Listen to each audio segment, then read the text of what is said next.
Hello, ladies and gentlemen, and everything in between. My name is Harry. I'm joined here with the beautiful Apara, and welcome to Season 14, Stage 2, Week 2 of AAOL. Apara, how are you doing today? Oh, I am doing phenomenally well. Thank you very much for asking. I've just had some fun times casting some Overwatch 2, and now I get to go and cast Overwatch 1. So this has just been a great night of casting for me so far, and I'm very excited for these games that we've got coming up, Harry, because it sounds like we've got some crack games coming through. Yes, we definitely do. We're starting off with a Div 1 game tonight. We're looking forward to some massive skill coming at you here. And we're going to be starting off here looking at the teams. We're going to be going over to Brute Force. Apara, why don't you take us through these lovely people?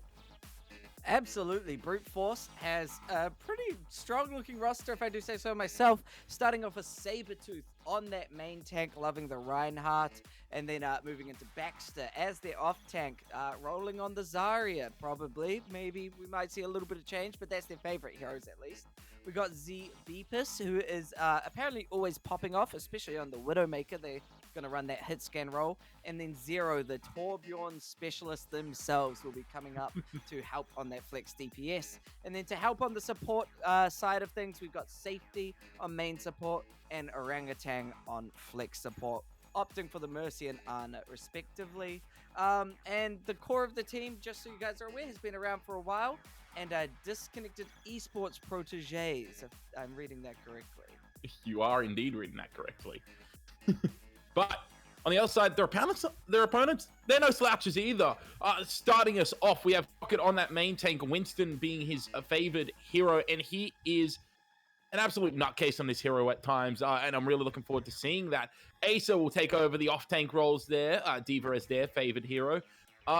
Andres, I believe, onto that Widowmaker as the hit scan DPS. Ghostly Ness on the Genji. We've seen Ghostly pop off in the past on this hero. I'm really looking for. I think he's a really exciting player in this division. Sweaty Bacon taking over the main support reins, and Crimson on that flex support. This team looks pretty stacked, and it looks like they've got a cohesive game plan coming in, and it looks like it's going to be a lot of dive. Yeah, I think if they execute these dives correctly against Brute Force, then Brute Force might feel the brute force of some paranoia coming through. But of course, you know, Orion Zarya, that's a classic playstyle. They're not listing the Lucio, so you can't really brawl and run over as well. But let's have a look at the maps and see what those maps will favor in terms of team comps. So starting off, we're going to be starting on Busan for control. So classic, you know, Busan. Then we're going to be moving to Hybrid, which will be the choice of Blizzard World or Numbani.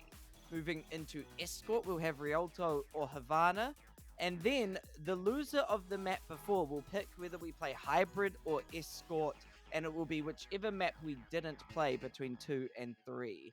And then finally, for control, we'll be moving on to Ilios if we need it, and a tiebreaker of Lijiang just in case. Yeah, I think these maps are really... I like a lot of these maps. I think they're quite underrated in the grand scheme of things. Busan is probably my favorite control map of the game. It has such a wide variety of different compositions that you can play on it. Obviously, you'll see a bit of the dive and some Widowmaker possibly come out on downtown. Brawl will be probably favored in the hangar. And then on I believe it's called Shrine, the drum map is what I'm going to call it here. You can see a whole different variation of comps. You can see the Widowmaker in the sight lines. You can see the Brawl composition. You can see the dive. I think it's really open. And that's basically the story throughout the entirety of the maps, is that you can see different compositions. I'm expecting to see a lot of Nimbani, especially coming from Paranoia. I believe that'll probably be their map favor, just because you play Monkey. I mean, Winston with Nimbani it's a match made in heaven, really, Opa.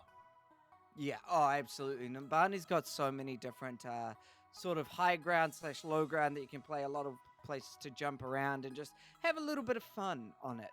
So definitely, I think Winston will excel there. I mean, also a little bit of Blizzard World. We might see some Numbani, but that can also, Blizzard World has so many comps open and ready for it. So yeah, it's just going to be, I think we're going to see a range of comps. And because of that, I think we might see quite a bit of a back and forth win-loss sort of thing for both teams, because if both teams have a preferred play style, when they get that map that supports that play style, they should be favorable. Yes, in theory. In theory, most definitely. That should be the way it rolls out. But we have seen some stranger things in Overwatch. We have seen a lot of upsets on maps where you'd think that teams should prevail and comps should prevail, and then they don't. So hopefully, like you said, we can see a very close back and forth game, that excitement throughout it. But there is always there's always the chance for something to go very, very south for these teams. If you're looking towards brute force here, what type of compositions, if you're going against this dive composition that it looks like Paranoia will want to play, what type of heroes do you think you can adapt to try and counteract that? I mean, counter dive's always a good way to play. You know, when you get dived, you counter dive the divers back, and then take them down. Realistically, with Torbjorn can zone out things like Tracer, Genji, so the DPS might be locked down a little bit more. Especially if they do run that Torbjorn, considering they're a Torbjorn specialist. Also, I think if we see a Hog maybe or something like that, you know, just to hook the divers, stop them coming in, maybe even a Reaper to just pump out the damage. There's a few options, but generally, especially in Div 1, you tend to end up in a bit of a mirror match where you're going to run the counter dive. Yeah, no, I completely agree. I think that we will see those mirror compositions come out, especially dependent on map. If one team decides, this comp isn't working, we might go and mirror and just try and individually and team-wise just outplay them. So I think in the end, for some maps, it may come down to that, but I'm really intrigued to see if the composition differences will make a difference in the match overall. Like I pointed out earlier, Ghostly Nest on this Genji is an absolutely electric player, but Zero, as you said, was a Torbjorn specialist, so it makes it a little bit difficult for Ghostly to get as much value on that Genji as you'd like. Do you see him swapping, making any character adjustments, or do you think that the playstyle of Paranoia will try to be around that Genji?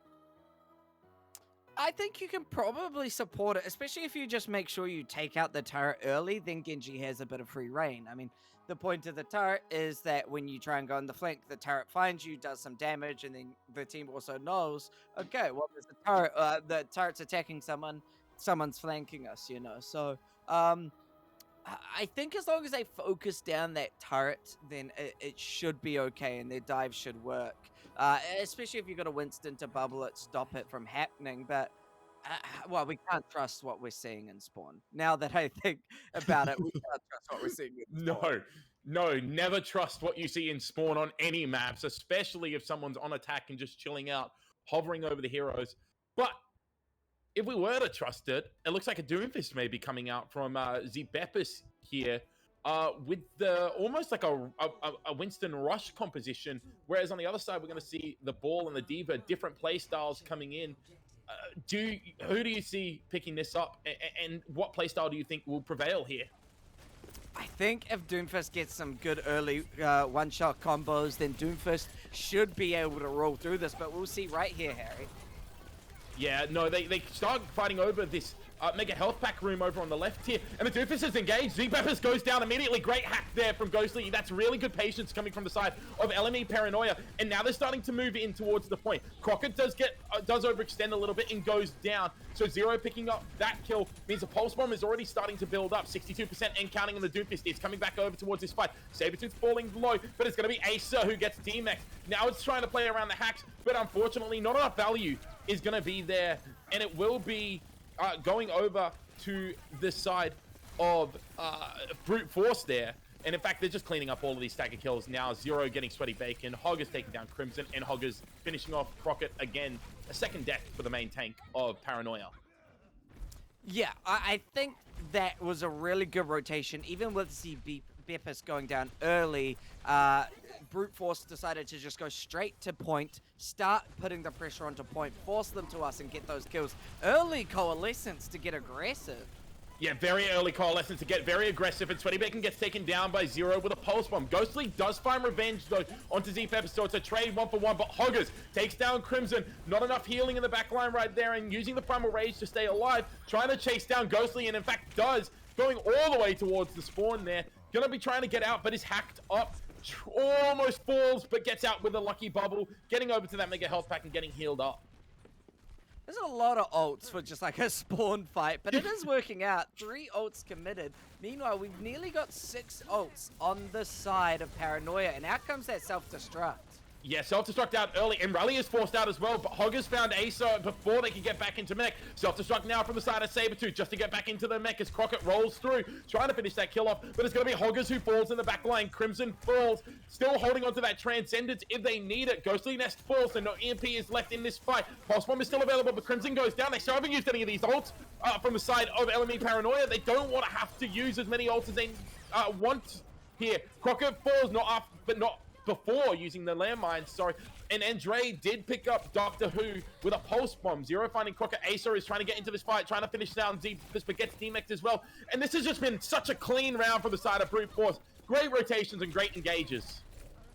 Yeah, that is really rough right now for Paranoia. They're still trying to stall it out, but they're committing ults to just absolutely nothing here, which is giving Crockett's team of Brute Force, sorry, not Crockett's team of Brute Force, Sabretooth's team of Brute Force all the value. Crockett finally finished off there, and this is just Acer stalling it out. Brute Force looked very dominant, and it begs the question of, should they have done some changes a little bit sooner to really counteract this?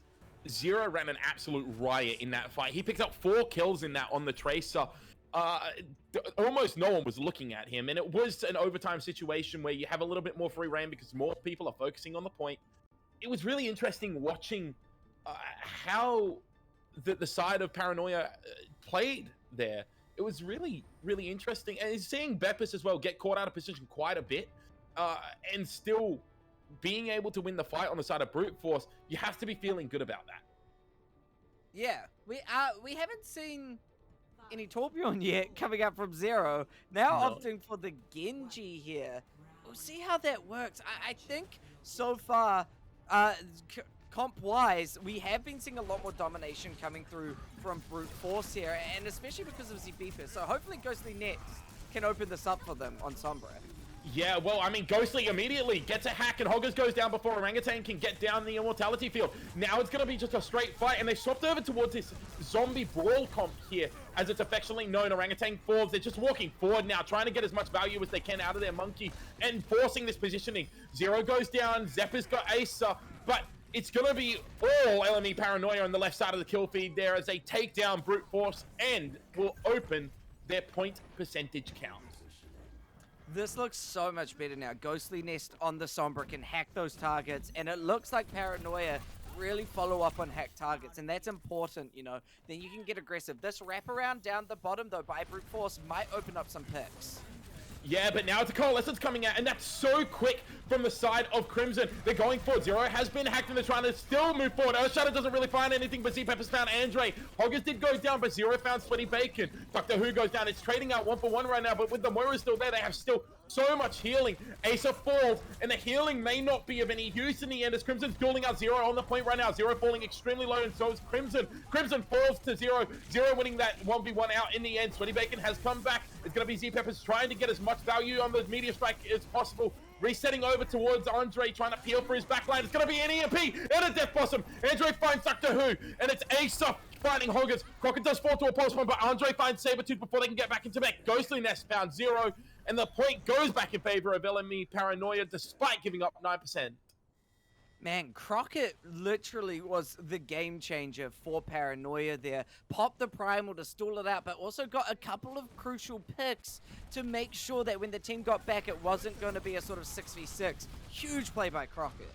Yeah, Immortality Field coming up very early, and Ace is actually just going to throw the self-destruct in. Kind of just slide along the roof there. Hack onto Z-Beppis, who's been caught out of position. Acer immediately dives onto them, but Doctor Who found Andre in the background. Now it's going to be a sound barrier coming in as they try to get offensive, try to move forward. The Winston Tesla cannon goes through the shield, so it's not going to be any use for Hoggers right there as they get into the back line. But Crimson falls using the Coalescence. Crockett does find Doctor Who, and he's found so much space on this Winston.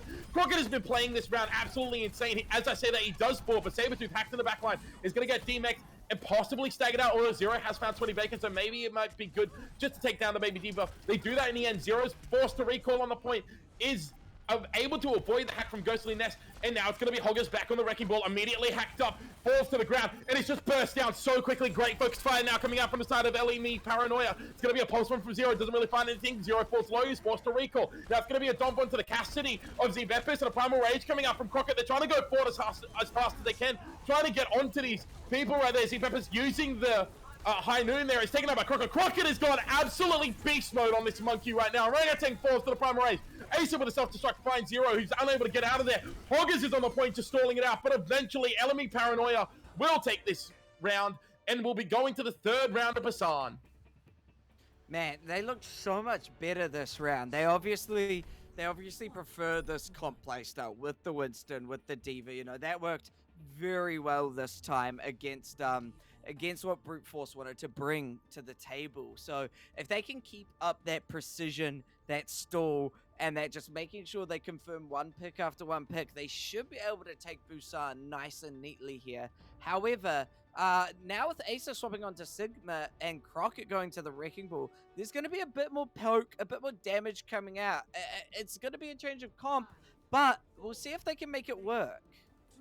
Yeah, it's going to be really interesting. This is what we call the 4-2 composition. So obviously you're going to see Sweaty Bacon and Crimson sticking around with Acer.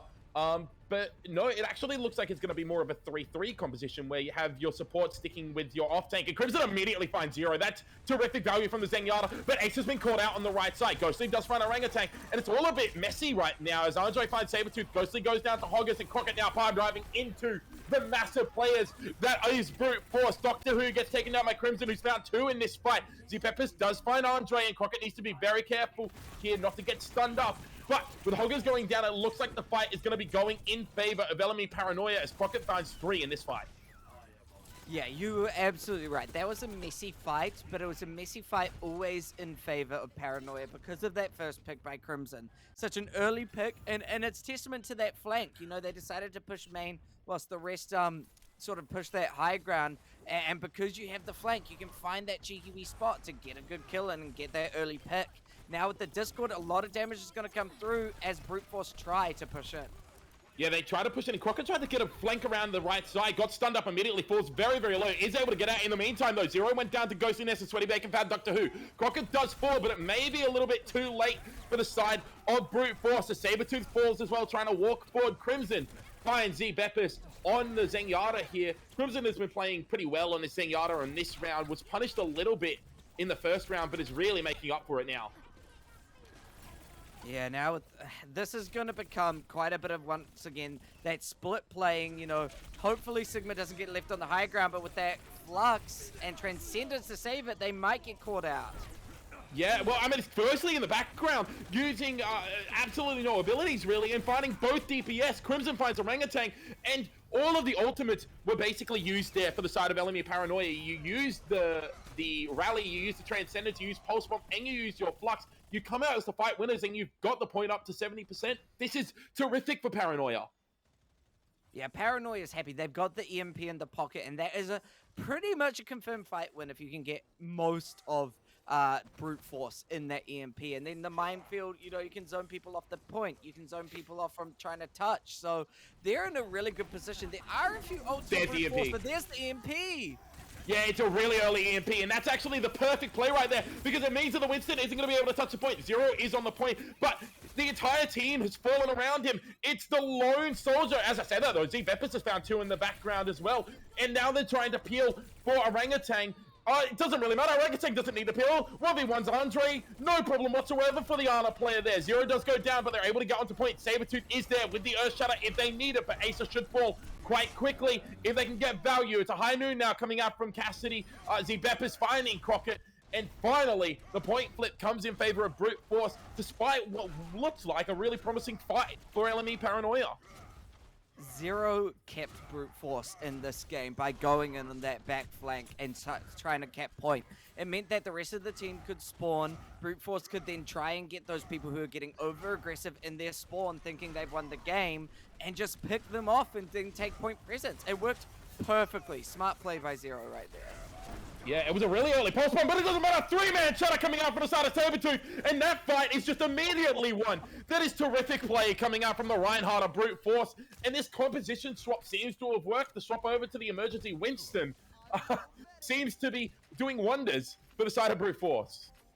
I mean, you don't need to do much of Winston when the Reinhardt shatters pretty much everyone, and then Zebepis can just go through and roll them all. That was clinical. That was perfectly executed. But yeah, I think this Winston with the nano is going to make a big change.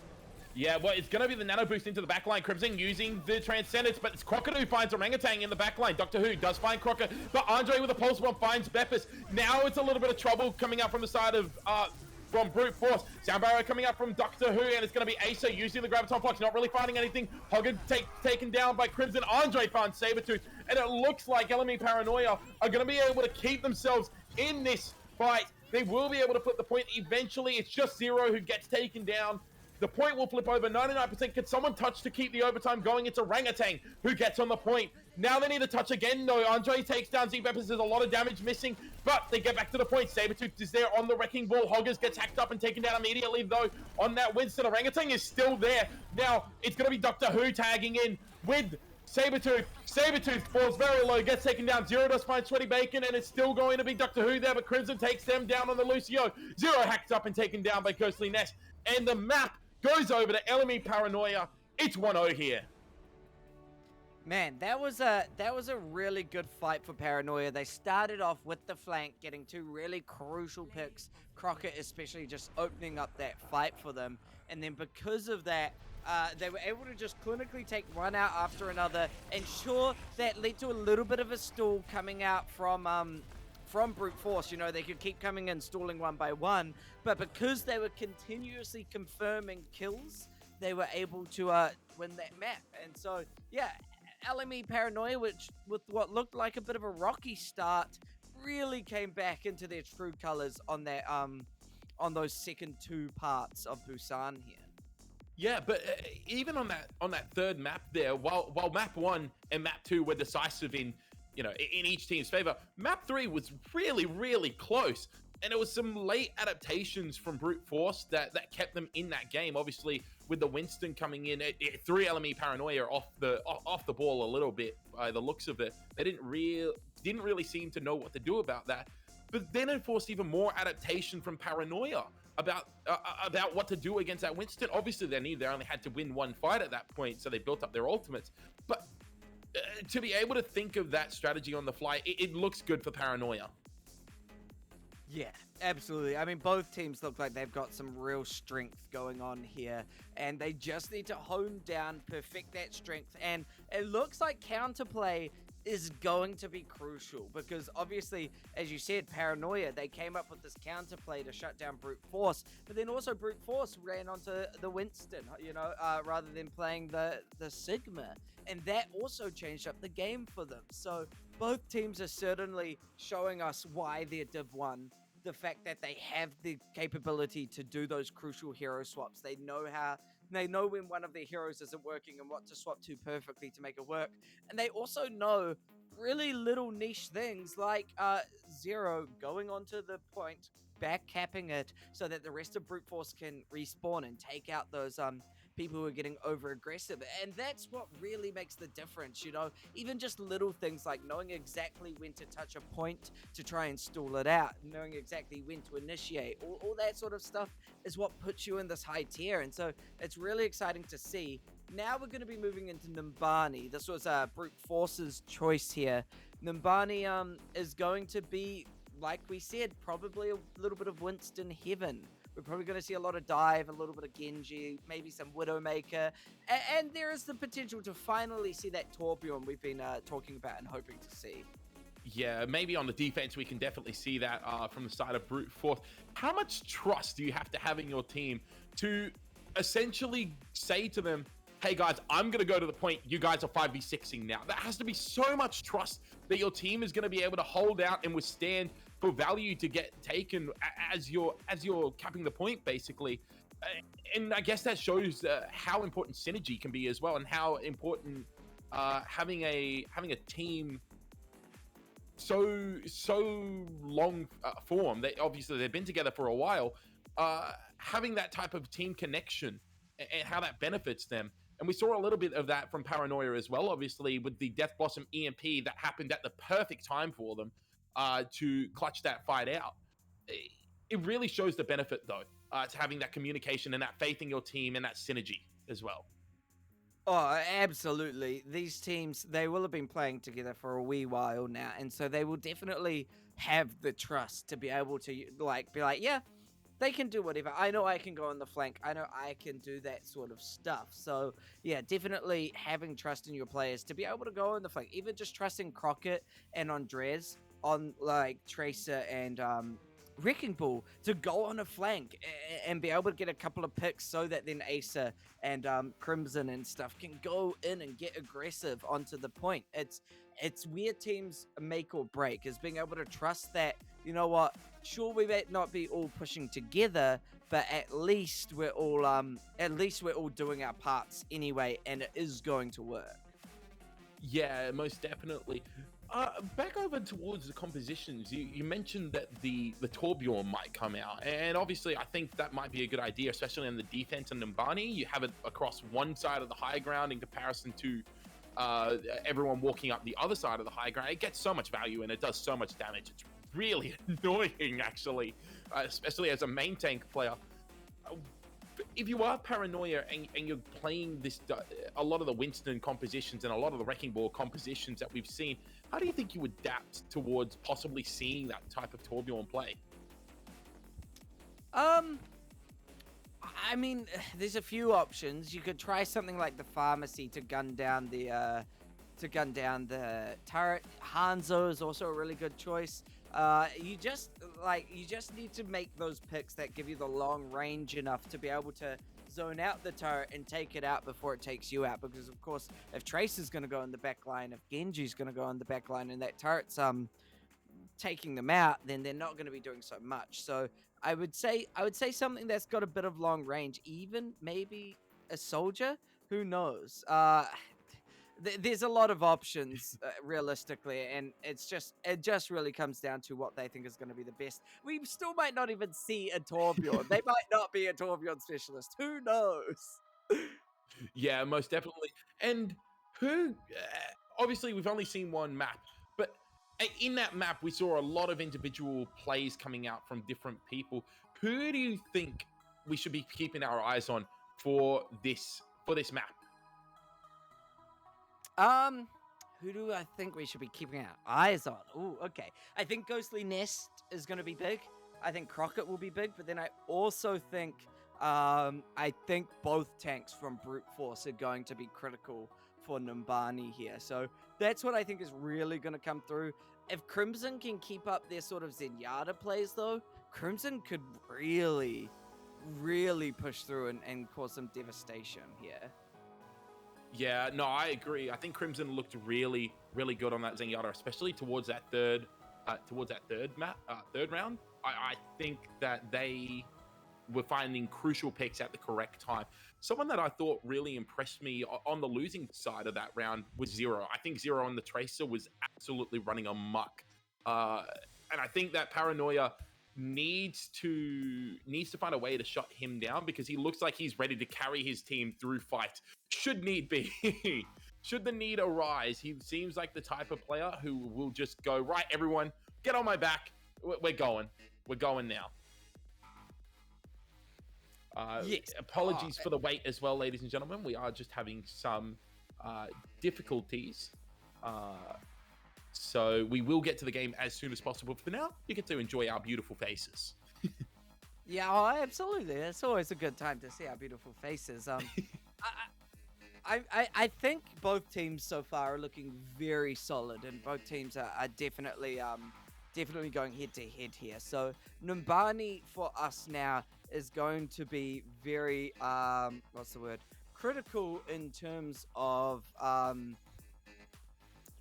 showing us which team is actually on top. If Brute Force can win it out, then Brute Force might be the team to win it. Meanwhile, if Paranoia can go up 2-0, then it might be looking like Paranoia's just got that edge. Yeah, no, it does at the moment. Obviously, we saw the two different styles coming out there. Obviously, a lot more of the brawly style from Brute Force. Do you think Numbani might have been a weird map choice for them to make? Obviously, we did see a little bit of Winston coming out from Hoggers, who's generally the off-tank player there. We didn't really see anything else other than Reinhardt coming out from Sabretooth. Do you agree that Numbani, it's a bit of an out there choice for a team who's playing a lot of Reinhardt? I think with the two choices, I think Numbani is still probably the way to go. Because it's Numbani or Blizzard World, which Blizzard World has such a long route that they have to push before they can even get to point. Whereas Numbani, you've got half of the point, which is basically your spawn to the first point of contact, just before the bend here. So Numbani, I think, will be a little bit better if they do want to run the Reinhardt, but I don't think they will. I don't think they will run Reinhardt here. I'll be surprised if they do, because Numbani and Reinhardt do not go together very well. So I think both options, Reinhardt's not the greatest pick, but out of them, I think like Numbani's probably got the upper edge. Yeah, most definitely. No, I think you're 100% right. I don't think Reinhardt and Numbani are exactly a match made in heaven. Really compatible. Not really compatible. It's like when you go on one of those dating sites and they rate you and they rate your compatibility with someone. This is like a 3% compatibility rating here. It's on the lower end, most definitely. Again, we are still having some troubles. One of the players has unfortunately having some internet issues. So apologies for the wait. I think going forward into this game, Opa, if you're looking towards the compositions that we have seen played so far, what maps do you think Brute Force will be very comfortable on, just with the compositions that we've seen so far? Obviously, we haven't really been able to see them flex over to the Winston or anything like that for a prolonged amount of time, or the Wrecking Ball at all. From the remaining maps, what do you think are their go-tos here? I think when we hit Escort, we'll likely go Havana. I think Havana is going to have a slight edge on Rialto. I'm not too sure which one has the slight edge though, but I feel like if I was in that position with my plat brain, I'd be choosing Havana. So, so out of those two, I'd probably choose Havana, and then if they went to the next map, I would once again choose Escort and go Rialto. Yeah. I think we're avoiding Blizzard World. If we're Brute Force, Blizzard World is probably not on the tables. Danger zone. Of course, yeah, exactly. They might just listen to everything and just say, no, you know what? We're going to prove you wrong. Who knows? But, no, I don't think I don't think we'll see Blizzard World. Out of all of them, I would expect it would probably go Havana, Rialto, and then obviously Control if we need to. Yeah, I really like Havana and Rialto. I think not only they're very pretty maps. I mean, my goodness, Rialto is absolutely gorgeous. But I really like the dynamics that they bring out because there's a whole range of compositions that you can play on them. Obviously, on Havana, you can do the spawn camp strategy where you just go up to the doors and say, right, get past me. And then you can even do that a little bit on Rialto. It's not seen as much, although we did see it in the World Cup. I think it was in 2019 World Cup. We saw it with Team UK a lot. But I think I think they're very underrated maps, personally. What do you think of the maps, Farah? I love Rialto, especially the first 2 points because I play Lucio. I enjoy trying to boot people off. So just in that sense, I really like Rialto. In terms of Havana, I think it's fun, but I really don't like third point of Havana. It drives me insane every time. So out of the two, I'm going to take Rialto any day. But in terms of compositions, from what I'm seeing from Brute Force, I think I choose Havana over Rialto just because Rialto has a bit more high ground for the Winston. Rialto is going to favor Winston more, in my opinion. Yeah, most definitely. And we have some good news for you, ladies and gentlemen. We have our player back. We have ringed in Crockett. He's no longer lagging out into the ether. And we're going into Nimbani. I think we did pretty well with that, Opa, personally. I think we were quite entertaining. But as we go into this map, obviously we talked quite a bit about the different composition and styles that we saw recently and who we thought it fit. Do you think there could be any major surprises? It's a very broad question, but do you think there's going to be any major surprises coming out from the compositions? No, is my answer, especially looking at what we see right now. Double bubble. I'm not surprised by that. You know, Winston can dive in, get bubbled, come back. That's a little bit of a classic comp there. And Echo, definitely, maybe not exactly what I expected, but Echo is definitely going to work, especially on the stall. Potentially the biggest surprise is Z Beppis, but I don't think this Bastion's going to be on my screen for much longer than about 9 seconds. No, I agree. But interestingly, Hoggers has moved over towards that main tank, and Sabertooth is playing the Zarya, the off tank here. I think that's a really interesting point. And Opa, you may be wrong. The spawn door. You may be wrong. We have a surprise. We've got a Bastion taking TPs, baby. This is going to be fun. This is all about taking a good route, setting up a teleporter to get in the backline, get the Bastion through. So you need to respond quickly. Bastion's a huge antidote. Oh, that's just filthy. Ghostly's taken down 3 with the focusing beam and a 4th with the sticky bombs. That whole strategy has just gone up in flames.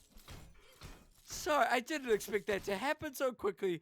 Crimson threw an anti-nade right when they walked through that TP, and the cheese strat got taken out so quickly. Oh my god, that was lactose intolerance if I've ever seen it, because the cheese was not allowed on our plate. No, most definitely. And now we see the wholesale swaps coming out on the DPS line of Brute Force. The Genji coming out for 0 and Z Beppis taking over onto the Cassidy there. Crockett forced to use the bubble and was forced to take the Zarya projected bubble straight away and has given up the high ground immediately. This is really good from the side of Brute Force. Now they have their Cassidy on the high ground. 0 dashing into the back line, trying to get onto Sweaty Bacon and onto Orangutan, trying to pressure around that Anna. Z Beppis gets anti-naded on that Cassidy, falls very low. 0 falls very low as well, but Ghostly gets taken down. Acer gets revenge for Ghostly, but Doctor Who takes down Andre. Now it's a nano boost as well onto Hoggers and onto Crockett as well. They're trying to win this fight.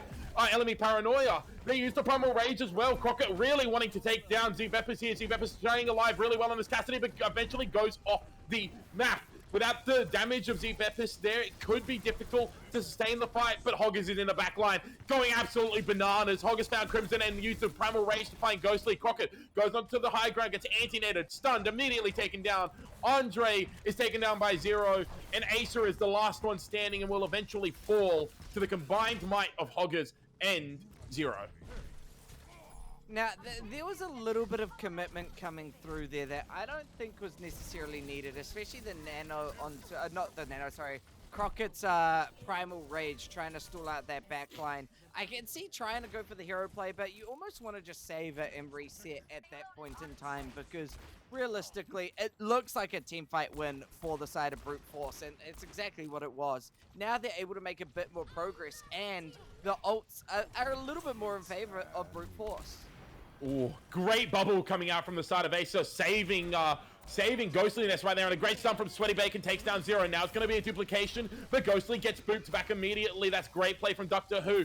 Now they're trying to move forward a little bit, and Ghostly is in the backline using that Primal Rage. Obviously, this isn't Overwatch 2, so there's no nerf to the Echo duplication. Health right there. Ghostly taking down Z-Peppers. Z-Peppers is just not had a good time with Monkeys right here. It's going to be another blade coming out. Oh, huge sleeve coming out from Crimson. That is absolutely incredible. Orangutan gets taken down. The Nano Blade, but absolutely no value right there. That is absolutely incredible from the side of LME Paranoia, but it's going to be a Graviton Surge invested. It doesn't really matter with the Nano Boost coming onto Crockett because Zero's taking down Ghostly. Doctor Who takes down Sweaty Bacon.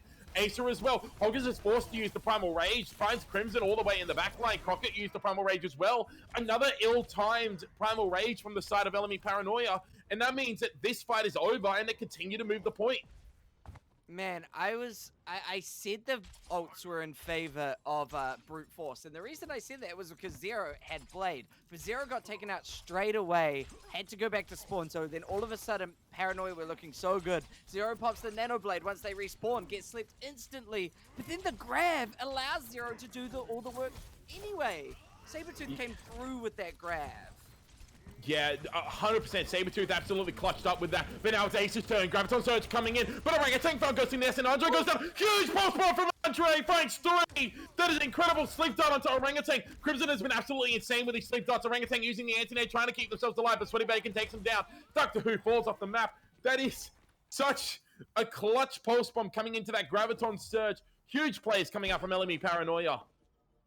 Wow.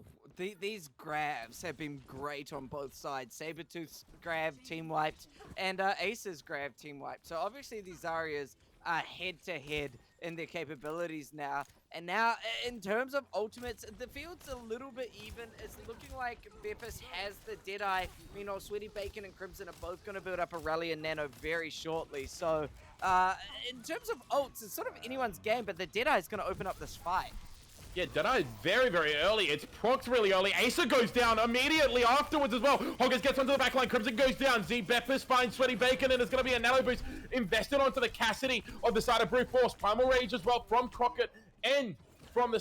no, not from Hoggers, sorry. Just from Crockett right there as Ghostly did find Hoggers in the backline. Zero finds Andre. Again, Crockett's Primal Rages have been subpar at best, to say the least.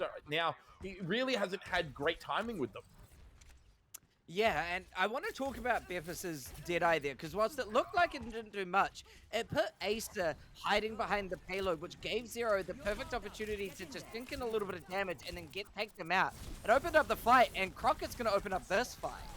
Yeah, it's going to be a Nano Boost straight away, but great disengage coming out from the side of Brute Force. They've made the swap over to this Brawl composition with the Baptiste and with the Reinhardt as well, playing around a little bit more around Z-Beppis, who now has the anchor of the Reinhardt shield to hide behind. Now they're trying to move forward, trying to build up this Graviton Surge. It's going to be a High Noon coming out, but it's a really good High Noon. Great sleep, though, coming out from the side of Crimson, who's been on point with his sleep darts right now. Z-Beppis waking up. Great heal, great peel right there, and they just wait out the ultimate of the Echo. Sabretooth now has that Graviton Surge and is going upstairs. Everyone's going upstairs. This is a massive rotation now. They're looking to catch the side of LME Paranoia unaware right now, but Crockett spied them out right there. Great scouting coming out from the Winston. It's going to be from the left side, though, is going to be the Graviton Surge. Now it's going to be a Dragon Blade pull. Finds 1, finds 2. Doctor Who found Crockett in the middle of that grab as well, and now they push the payload even further. A minute 30 left on the clock.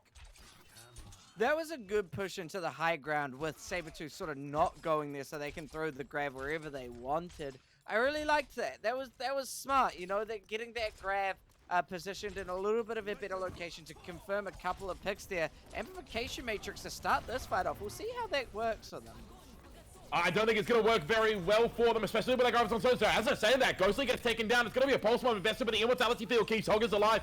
Acer, very low. Immortality Field doesn't get out. Crimson is the only one who gets Shatter. Crockett using a Primal Rage, getting some value, finds Zephyr's, but Sabretooth that's walked in the backline. High charge, finds both supports. It's going to be so difficult now for LME Paranoia to hold on, and it doesn't look like they are going to at all. A little bit of last-minute score from Ghostly and from Andre, but eventually they will fall, and with 40 seconds left, they will capture point 2 and capture point 3, sorry, and brute force complete this map.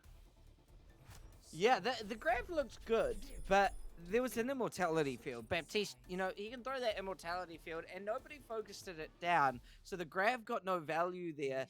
And what that led to was, even though the shatter wasn't gigantic from Hoggers, it was enough to throw them down to the ground, zone them out a bit, push them back, and give Beppis and Zero a little bit of room to get aggressive. Because of that, it made it that, you know, Crockett, whilst they Primal Rage, whilst they got a pick, it didn't come through big enough, I guess would be the word, you know? It just was not going to be able to get the value that they desired, and for that, it gave Brute Force everything they needed to be able to push through and capture that first point with 41 seconds on the board. So now, realistically, their goal is to make sure there is not 3 points captured for the side of Paranoia. And I mean, if you can get a full hold, that's just even more value. But I think we'll see how this defense goes. A little bit of a clinical defense. And yes, I definitely see. Finally, we've been waiting for it. The hammer is out. The turret gets popped onto the wee pot plant sort of thing. Zero is on the Torbjorn. I love that description of the planter there. The little wee pot plant thing. Yeah, that's what it is. Pretty much that, yeah. But, I mean, standard attack composition coming out from the side of Paranoia. You see the echo of Ghostly. It started off very well, but really didn't find any value later on in their defense. Hopefully, Ghostly can find a little bit more value as they start. Straight away, it's going to be a bubble invested. Have they seen the Torbjorn turret? And Zero guarding that Torbjorn turret with his life right there. It's getting quite a bit of value, actually, doing quite a bit of damage to Crockett, but it also feeds a lot of charge over towards the side of Acer. Acer hasn't really been able to get up on the high ground to get any of that ult charge, and now we see ZBEP is finding Sweaty Bacon. Great anti-nade coming in. It's going to be Ghostly and Crimson, and they will fall. Hoggers gets taken down by Acer, which means that the Graviton Surge is starting to get built up now a little bit more efficiently. As we see 42% built up from that. Crockett needs to hide very low on HP. Going to get healed up by Crimson, who will probably get their nano boost early in this fight. Yeah, this was the value of Beppis on the high ground, really, to win that fight. Beppis was able to just pop heads on the high ground. Now we do have Crockett trying to push an aggro up on the, trying to jump up to the team, but you're right, nobody can join Crockett. Yeah, I mean, and no one's shooting at the turret as well, so they're just taking the damage. It's going to be a nano boost onto Hoggers into the backline, takes down Crimson, takes down Sweaty Bacon, and despite the nano boost onto Crockett, he's really only able to find Z-Peppers. If Primal Rage is going to be invested in anything, they can win this. Still, this is another ill-timed mistake, I believe, for Crockett. He does batter a few players around, but eventually has to get out of there. They did find Z-Peppers, but that was really it. If they can stall out for Z-Peppers to come back, they're in full force again. That's what I call a counter dive right there. You know, Hoggers managed to jump onto the back line when Crockett jumped onto them, and that was huge. Unfortunate for Andres getting taken out by Beppis early. That is going to slow down their push, but they are still going to try and commit. Yeah. I don't think that was a well-timed jump, to say the least. Crockett just got absolutely plinked out of the sky right there. And, I mean, you're down to 1 minute and 50 seconds left. You do have ultimates coming up. What do you do, Hero, if you're the side of Paranoia? You've got to make sure you take a different route at this point. You want to try and push it maybe around the back, maybe underground, just something that isn't going to give you as much sight lines as what this currently is. You can zone out the Deadeye all you want, but the Cassidy is still going to have the high ground. And so if only 1 or 2 are going to dive, it's not going to work out. This dude might be it. It's an immediate sleep onto the Echo copy. And then the Molten Core. Z-Peppers takes down Crockett immediately. Hoggers uses the Primal Rage and is Ghostly trying to get in the backline, trying to do as much with the duplicated Primal Rage as possible. Get Sabretooth off the high ground, which could be good. But Andre is going to get taken down immediately. Got a little bit too far forward on the high ground there, and Ghostly didn't find enough value on the copied Winston really to justify it. A minute left, and they just come up on their first Graviton Surge here. it just feels like Paranoia isn't diving together. It feels like they're sitting in Crockett saying, hey, best of luck, you know. It's sort of like sending a kid off to college and just forgetting about them almost, because that's what's happening to Crockett right now. Crockett's going in, the rest of the team is hanging out on the back and not really doing anything. So they're trying, obviously, but I don't know why they're not communicating and going together. Yeah, I mean, that's a good Graviton Surge. It means that the Nano Winston of Hoggers doesn't find anything, but Z-Peppers finds two! That is so unfortunate. Zero finally going down. I think that's one of the first major kills of this offense for the side of LME Paranoia. Andre has found their way onto the high ground, takes down Orangutan as well, but with the rally, it's going to be so hard to kill anyone else. Z-Peppers takes down Andre. Can anyone else touch this point? There's 10 seconds left, and it's only Ghostly left. We might see Asa get a touch, you know, Diva can fly on, but that whip shot just pushes them back here. There is a chance for a fight, but it's not looking so hot. Ace has got the ear of the Graviton Surge. Crockett does go down though to Doctor Who. There is no ultimates left of them. The Hoggers is sleeping in the background. They do have the Primal Rage. Ghostly trying to get into the back, trying to get the kill on 2-0 here, but it's Sweaty Bacon who goes down despite the heroic plays from Asa. It looks like LME Paranoia will fall. Bob is the only one left standing on the point, and they will get pushed off, taken down, full hold to the side of Brute Force. They take this map. We got 1-1. Man, it's really surprising that they continue to do the same thing again and again and again. They continued the same route. They didn't want to swap it up, which is so contradictory to what we saw on Busan. On Busan, we saw counter pick after counter pick.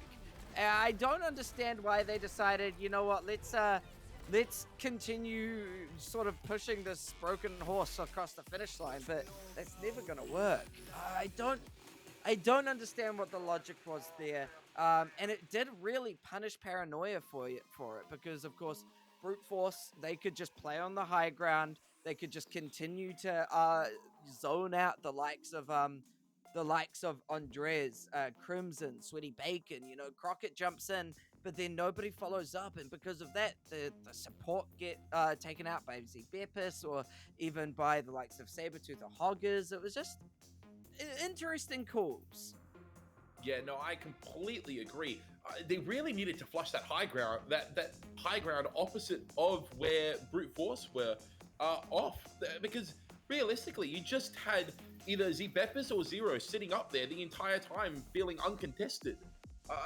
It was really rough. It looked like the synergy that they showed in map 1 had just evaporated along with Crockett's internet right there. It really was like watching the definition of insanity, just doing the same thing, going down that main over and over again. You're 100% right.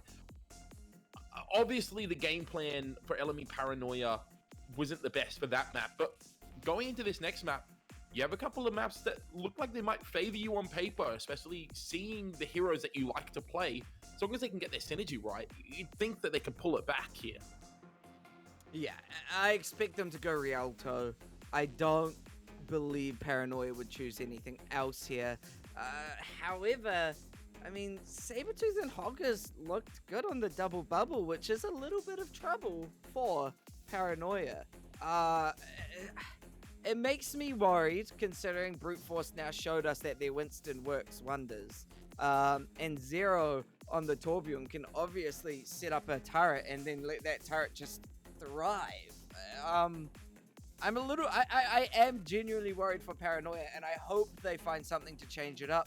I don't know whether they've got the pharmacy pocket in their back pocket or something like that, but I really hope they change it up a little bit and bring something new to the table. Yeah, as do I. I think we're going to see Crockett go back over towards that Wrecking Ball on Rialto, and you are 100% right. Rialto was the pick that LME Paranoia have gone with here.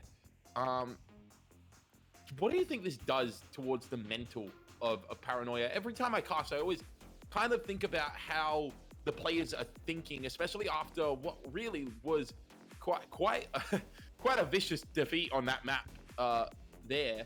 Obviously, it wasn't their map pick. Do you think that they're, after that type of performance, do you think mentally they're just preparing for the next one, or do you think maybe they dwell on it a little bit? Oh, you absolutely just prepare for the next one and go. There's no way you dwell on what just happened. If you're dwelling, then it's just going to affect your next match. So you absolutely say, okay, it happened, it's fine. We can review it after the game. But each map, in a competitive setting like this, each map should always be a reset of mental and you just go again. You worry about what went wrong when you do your VOD reviews. Yeah, most definitely. And I personally know that LME Paranoia, they do quite a few VOD reviews actually, and they go quite a bit in depth into them. So they'll be looking at that map most definitely, and hopefully they don't linger on that, because yeah, as someone who's played in these games, it can affect you if you try and just think about what's happened in the previous map, especially after a bad defeat. They are in the spawn still, so we won't fully trust it, but we are looking, it looks like we're going to see some more Reinhardt Winston. It's not the most outlandish thing they've played. Yeah, honestly, at this rate, Brute Force can give... Brute Force can put Doomfist on tank, and I wouldn't question it. I'd be like, yeah, this is Overwatch 2. That's right, that's right. With how they're playing, I wouldn't be surprised with anything that we see. We are seeing a Pharah come out on both sides, and we are seeing the Pharmacy for the side of Paranoia. So, theoretically, Pharmacy should have a little bit more value, but now Doctor Who has gone on to the Mercy themselves. So Pharmacy, both sides, we'll see which one is the ultimate Pharah. Yeah, most definitely. I do like Ghostly's Pharah. I think Ghostly has underperformed a little bit so far in this game, but Ghostly's Pharah is something I'm very, very confident in.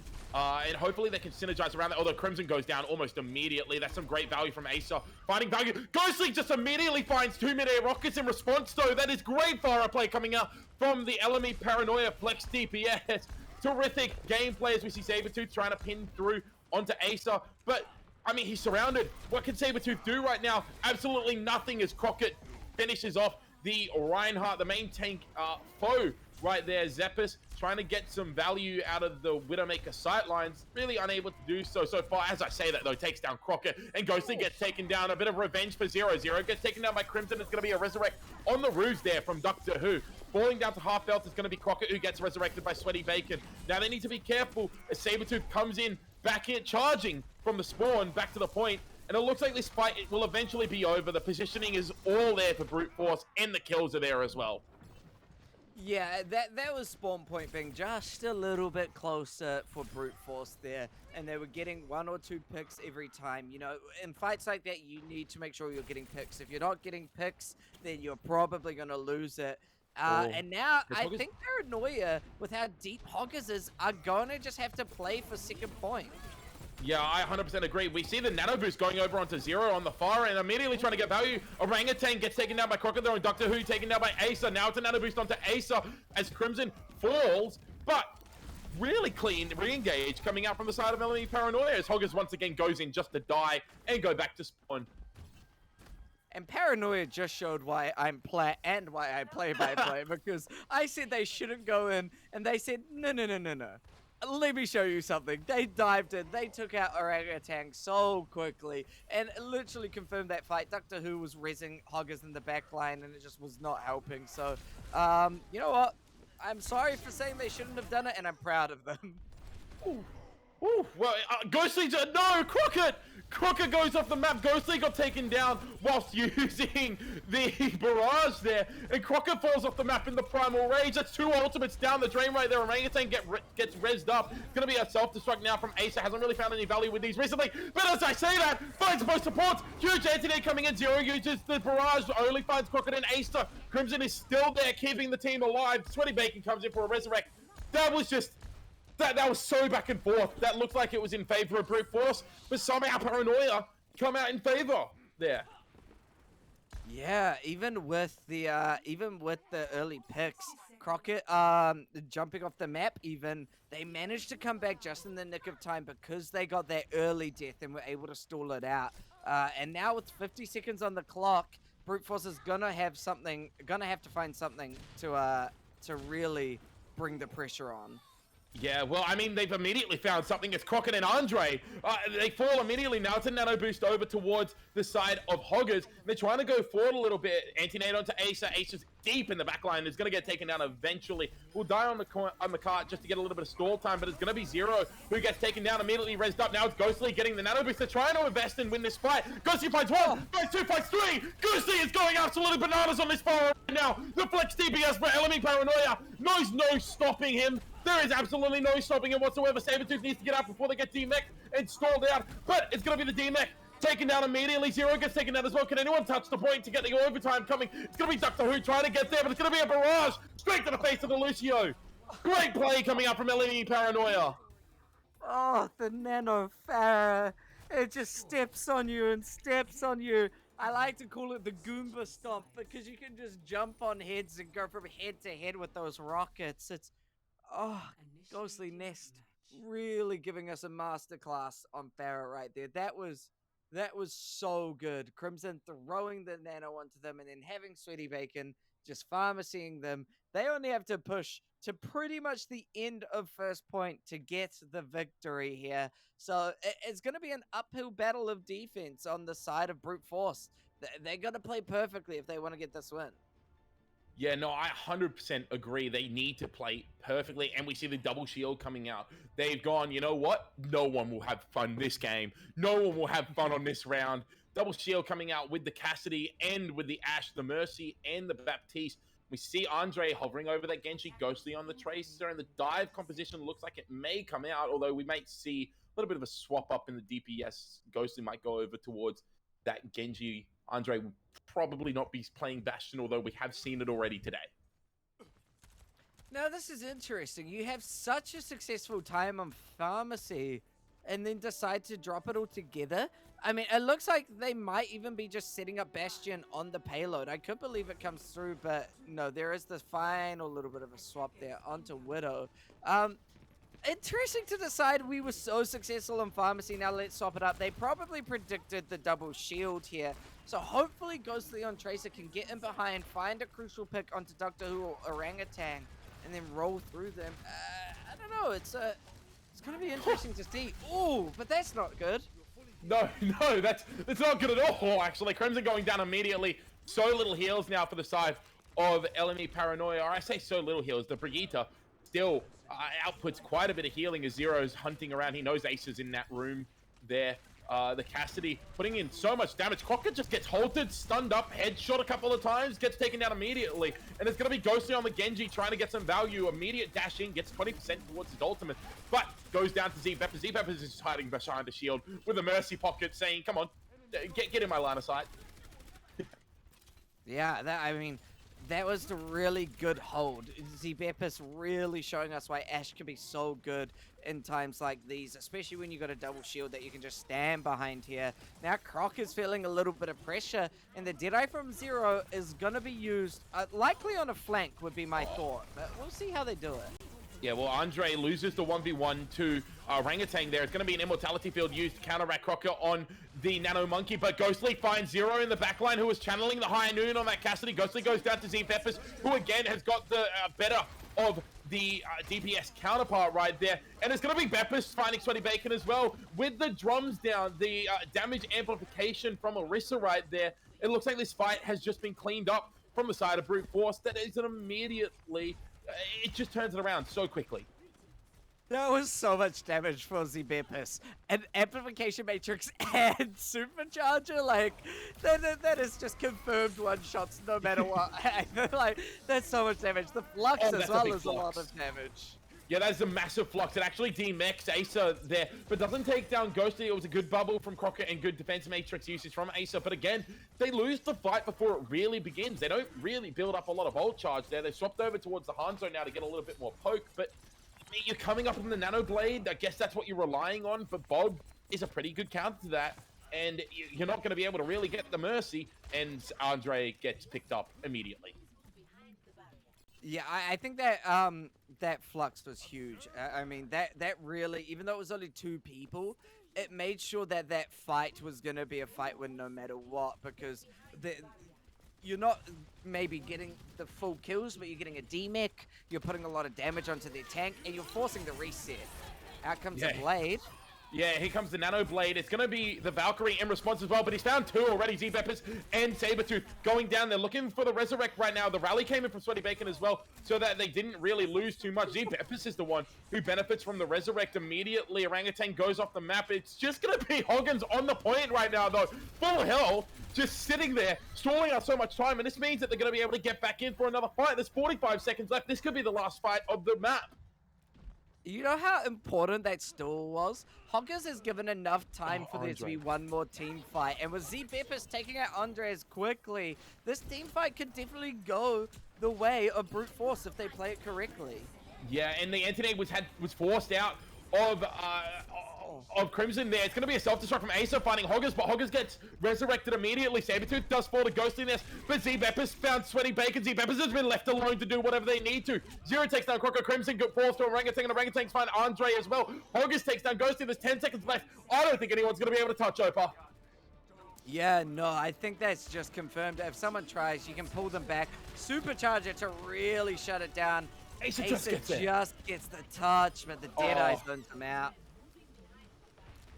Oh, that's heartbreaking for the side of LME Paranoia. You looked like you were in such a good position after such a clutch defense as well. Lots of the fights that they won on their defense they were down people, and they would clutch it up with either some individual plays or a good team, a little bit of team play there, as we see Ghostly getting the play of the game, probably on that Nano Farah for the ending of the defense here. I mean,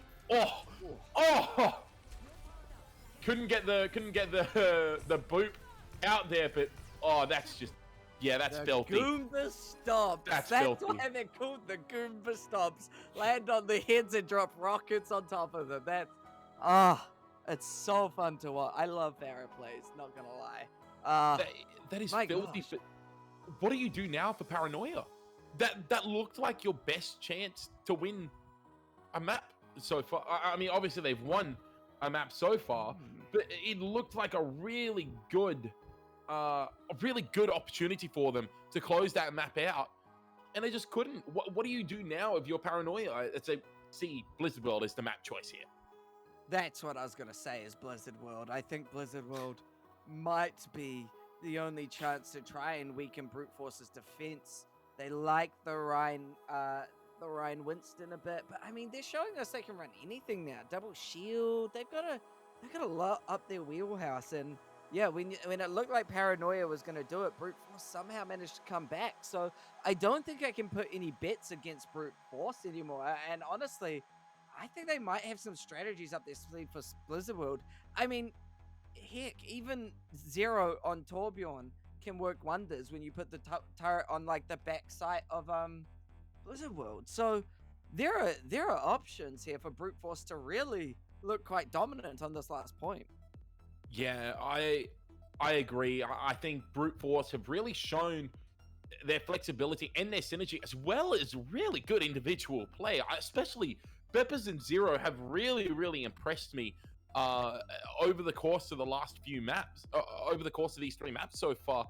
I think we've seen carry performances come out from both of them on different heroes, on different roles as well. Obviously, the attack on Rialto wasn't exactly the highlight for Brute Force, but their defense was absolutely insane. And it's what you want to see from a team in Div 1 to be able to go, you know what?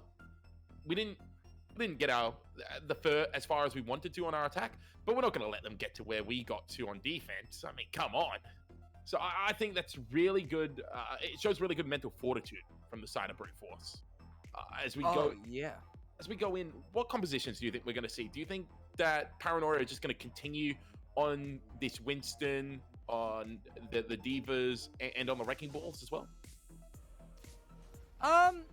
You know what? Brute Force has surprised me every turn so far. When I think they might not have something up their wheelhouse, they really do. So I don't know what to fully predict. I think we will see a Winston no matter what, because it's Blizzard World. There's so much like high ground potential that you can play around in terms of the balconies and everything. So I think Winston, Hog is going on to Winston immediately. interesting to see K-Rocket back on the Wrecking Ball. They showed us some good performance on Wrecking Ball on Busan, so maybe that's going to be their last resort, is throw Crockett on the Weedle hamster and then just let them reign supreme. Yeah, I mean, we see Crimson going back over to that Zenyatta, which Crimson has performed extremely well, I think, for Paranoia. I think Crimson may be their most consistent player throughout this game. Whether you would agree with me on that or not, you know. But I think seeing Crimson go back over to the Zen is a good sign for LME Paranoia, especially after what they did on map 1, as we see again more of the Brawl comp coming out, but with a Wrecking Ball, and that's such a good dive. Sweaty Bacon just gets absolutely deleted. Brigitte, known for the longevity, is just not there to survive. Crockett gets taken down as well. Even with Hoggers going down, it's so difficult now for the side of Paranoia to have any space. Asa goes down, and it's just going to be too late, although Ghostly does find Doctor Who, so they may be able to get a little bit of a recontest here, as long as Crimson can survive. Yeah, that was a beautifully executed dive, but Crockett says we are not down and out just yet. We can come back and stall this, and there's 4 people back for Paranoia right now, and they are going to be able to win that stall. Yeah, most definitely. We saw Ghostly take down Hoggers there. Crockett came back and got a couple as well, and Crimson takes down Orangutan. That was a really good stall, and it was just in time. We saw Sweaty Bacon get back just in time to keep Crimson alive, and then with Ghostly taking down Doctor Who as well, there was no speed boost, so they couldn't really get anyone to follow up on what looked like a good attack. Now Sweaty Bacon immediately just gets taken down again on that high ground. Sweaty Bacon just shouldn't go up there. Apparently it doesn't agree with him. Hoggers takes down Acer as well, and it's going to be finally the point flips in favor of Brute Force after 2 really well executed dives. Crimson taking down Zero as a little consolation prize. Man, these dives have been so well executed. The communication and Brute Force must be so perfect right now. And now these Stragglers getting caught up by Zbepis. It's really smart to see them, you know, try and get those last few staggered spawns. But you don't want to get too aggressive, Doctor Who. You want to fall back to your team. And if they can keep up this dive, we're going to have to see Sweaty Bacon protect themselves more. And potentially one of the tanks try and protect Sweaty Bacon, because Brig is usually the support that protects the support, so they've got to work together well. Yeah, I mean, that's just so many ultimate. What are you to do against that? That is absolutely filthy from Brute Force as they, Brute Force their way through the team of Paranoia. Andre gets a consolation kill on Bepis, but not after 3 of his Conrads had been taken down. Andre gets taken down as well in the end, and that's a little bit of a stagger kill. He'll respawn a little bit late. Lots of ultimates on the side of Paranoia, though. Yeah, that was 3 ultimates committed just to keep this payload moving without much stall, but now we could see Paranoia win the ultimate fight. Yeah, well, I mean, Ghostly takes down Zero immediately with a pulse bomb. We do see Hoggers forced to use that primary race. Crockett finds 2, though. Sabertooth goes down to the minefield, and Crockett found Orangutan just with the primary fire of the Wrecking Ball. Doctor Who is on the point, gets taken down by Crockett as well. Andre found Hoggers. Finally, a little bit of stability from the side of Paranoia. Great play from Crockett. Yeah, and that's just because they Brute Force had nothing to really respond with in the end there, you know.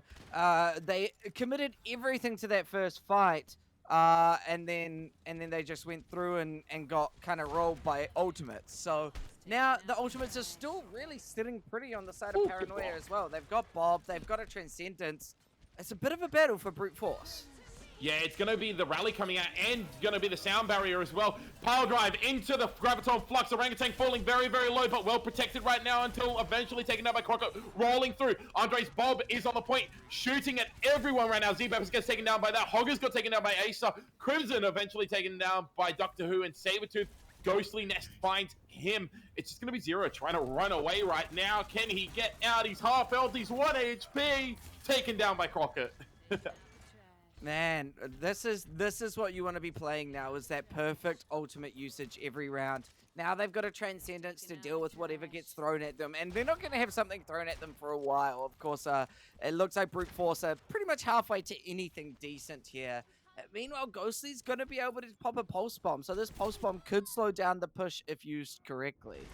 Well, he won't get the chance to use it as Zero takes him down immediately. Sweaty Bacon is on the point. Transcendence is being used right now, so it's going to be a free ultimate if they can build up to anything. Zero is possibly the closest right now, close to that tactical visor. Orangutan getting to that nano boost as well. It's going to be a Discord onto Orangutan, but he managed to survive. Andre finds Zero, but not before Zero found Sweaty Bacon. Now it's going to be Z-Peppers finding Crimson, and Andre taken down by Asa. It's just going to be Asa dancing around in the minefield. He doesn't think anyone is going to be able to touch him. It's going to be a nano boost onto Hoggers now. Rocked back into a mine. Crockett gets anti-netted and taken down. Ghosty's found Doctor Who, but can anyone else stall? It's going to be in the end, Sweaty Bacon getting there, but can Ghostly touch the point, keep this alive? There's going to be a tactical visor coming out from Zero, but a great shield from Sweaty Bacon stores out a lot of that ultimate. Ghostly gets taken down by Z-Beppers. Crockett is the last person on the point, but the point has already been captured. Crockett falls, and eventually they will capture point 2, starting to move into point 3 now. Man, that was really good plays by the side of Brute Force.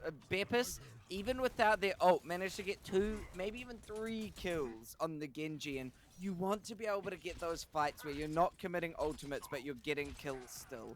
That's where you go from like an alright player to a really good player, and Z-Beppis showed us why just then. They won the fight, that dry fight, and now they've got the ultimates ready for this potentially final push.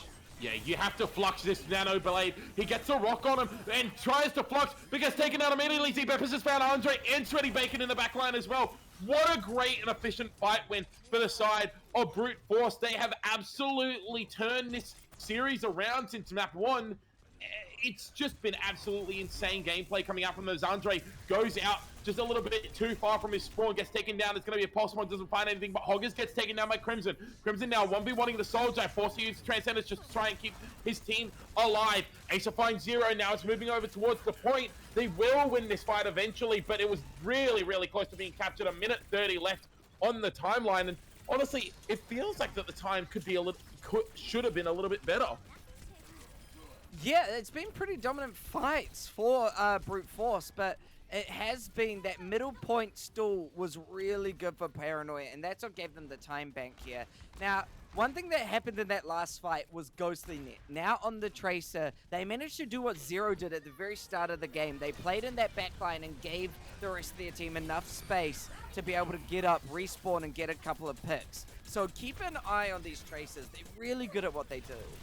Yeah, well, Andre's actually swapped over to the Cassidy, takes down Sabretooth immediately. That's so much more pressure on the tanks of the side of Brute Force. As we see right now, Orangutan has been dove on by both tanks, but is able to stay alive. That's some really good healing. Pulse Bomb coming out, doesn't really find anything, but gets quite a bit of damage on the Primal Raging Hoggers. Now it's going to be a nano visor right there, but counteracted by the Transcendence. Andre walks just a little bit too far forward, and Asa gets taken down as well in the Baby Diva form. Now it's Sweaty Bacon fighting Z-Peppers. Doctor Who now being focused down by Crockett and Crimson. Can they get onto the Brigida? They can. It's going to be Doctor Who falling thanks to Crockett. Orangutan is on the point right now. Can Crockett keep himself alive? No, but Andre's found Hoggers as well. The Doomfist isn't a tank in this version, but is still able to survive so much, especially getting that adaptive shielding. Ghostly has finds Zero with the help of Andre, and they will stall this point out even more. Ghostly has been on fire on this Tracer so far on this 3rd point defense. This is just testament to close spawns giving you favor right there. As it looks like now it's just going to come down to Hoggers trying to touch for the rest of the team to get there. They're not going to be able to stall it out long enough. And the close spawns were really what gave Paranoia the at least hold there. Even with Zero's flank, you know, Zero went on the flank, popped the nano visor, and got a couple of picks. It worked out well, but then they weren't able to get enough kills to push the payload all the way. And because you have close spawns, as long as someone like Crockett stalls it out, as long as someone like Ghostly Nest stalls it out, your whole team can respawn and then stall it out. That's why people hate 2CP so much, because fights like that happen all the time on second point. So, like, that's just testament to close spawns for Paranoia. Yeah, no, I 100% agree. But now we've flipped the sides, and I mean, the attacks for Paranoia in the last couple of maps have been less than ideal, we'll say. They really need to turn it around for this map. Obviously, they want to stay in this series, but we see the Roadhog coming out, and if anyone has seen my Twitter feed, you would know how much I appreciate Roadhog. Uniquely appreciate Roadhog. Z-Beppis moving over to that Widowmaker, and Zero staying on the Soldier. Crockett's sticking on the Wrecking Ball. I mean, if it's not broken, if it was working for you, why try and fix it? Yeah, I mean, they certainly showed a lot more strength here on the Wrecking Ball and on these sort of stall, one-pick-em kind of characters, you know. If you can get quick picks and then roll them through, then you're good. But they've got to be able to execute dives together correctly if they want it to work effectively. Crockett can kind of go and play their own game a little bit, but it's ultimately what the rest of the team's going to do to the remaining stragglers that confirms whether this is going to be a win or not. Yeah, Crockett needs to be careful not to get hooked, and in fact avoids the hook there. It's going to be Zero trying to check both Crockett and Ghostly Nest, and in fact Crockett falls immediately. That's really not good if you are the side of Paranoia. Crockett needs to be a little bit more careful on this Wrecking Ball. He can take a lot, but he isn't invincible. It's going to be an immortality field forced out there. That's some really good poke damage actually coming in from the side of Paranoia, especially Crimson, who's already built up 40% towards that Transcendence. They've done absolutely insane on this hero so far. It's going to be Crockett trying to come in, booping everyone back a little bit, but really not able to get the height to get the pile driver. As we see now, Flashbang goes on to Zero. It's going to be Andre on the flank, Acer as well with Sweaty Bacon. Going to be an Amplification Matrix though. Takes down Ace's mech. Andre, though, finds Zbepis. Andre has just been walking forward at people right now. Crockett gets stunned up, but Crimson finds Sabretooth. This fight, still anyone's fight at the moment. Doctor Who is there. They need to take down the Brigida if they are to win this fight. Doctor Who takes down Acer. Crimson still firing away with those orbs. Finds Doctor Who. It's going to be a Transcendence invested just to get the fight when a Zero is the only one left. Ghostly chasing him down, and that will be the point going in favor by the looks of LME Paranoia. Ghostly just surviving so long as well.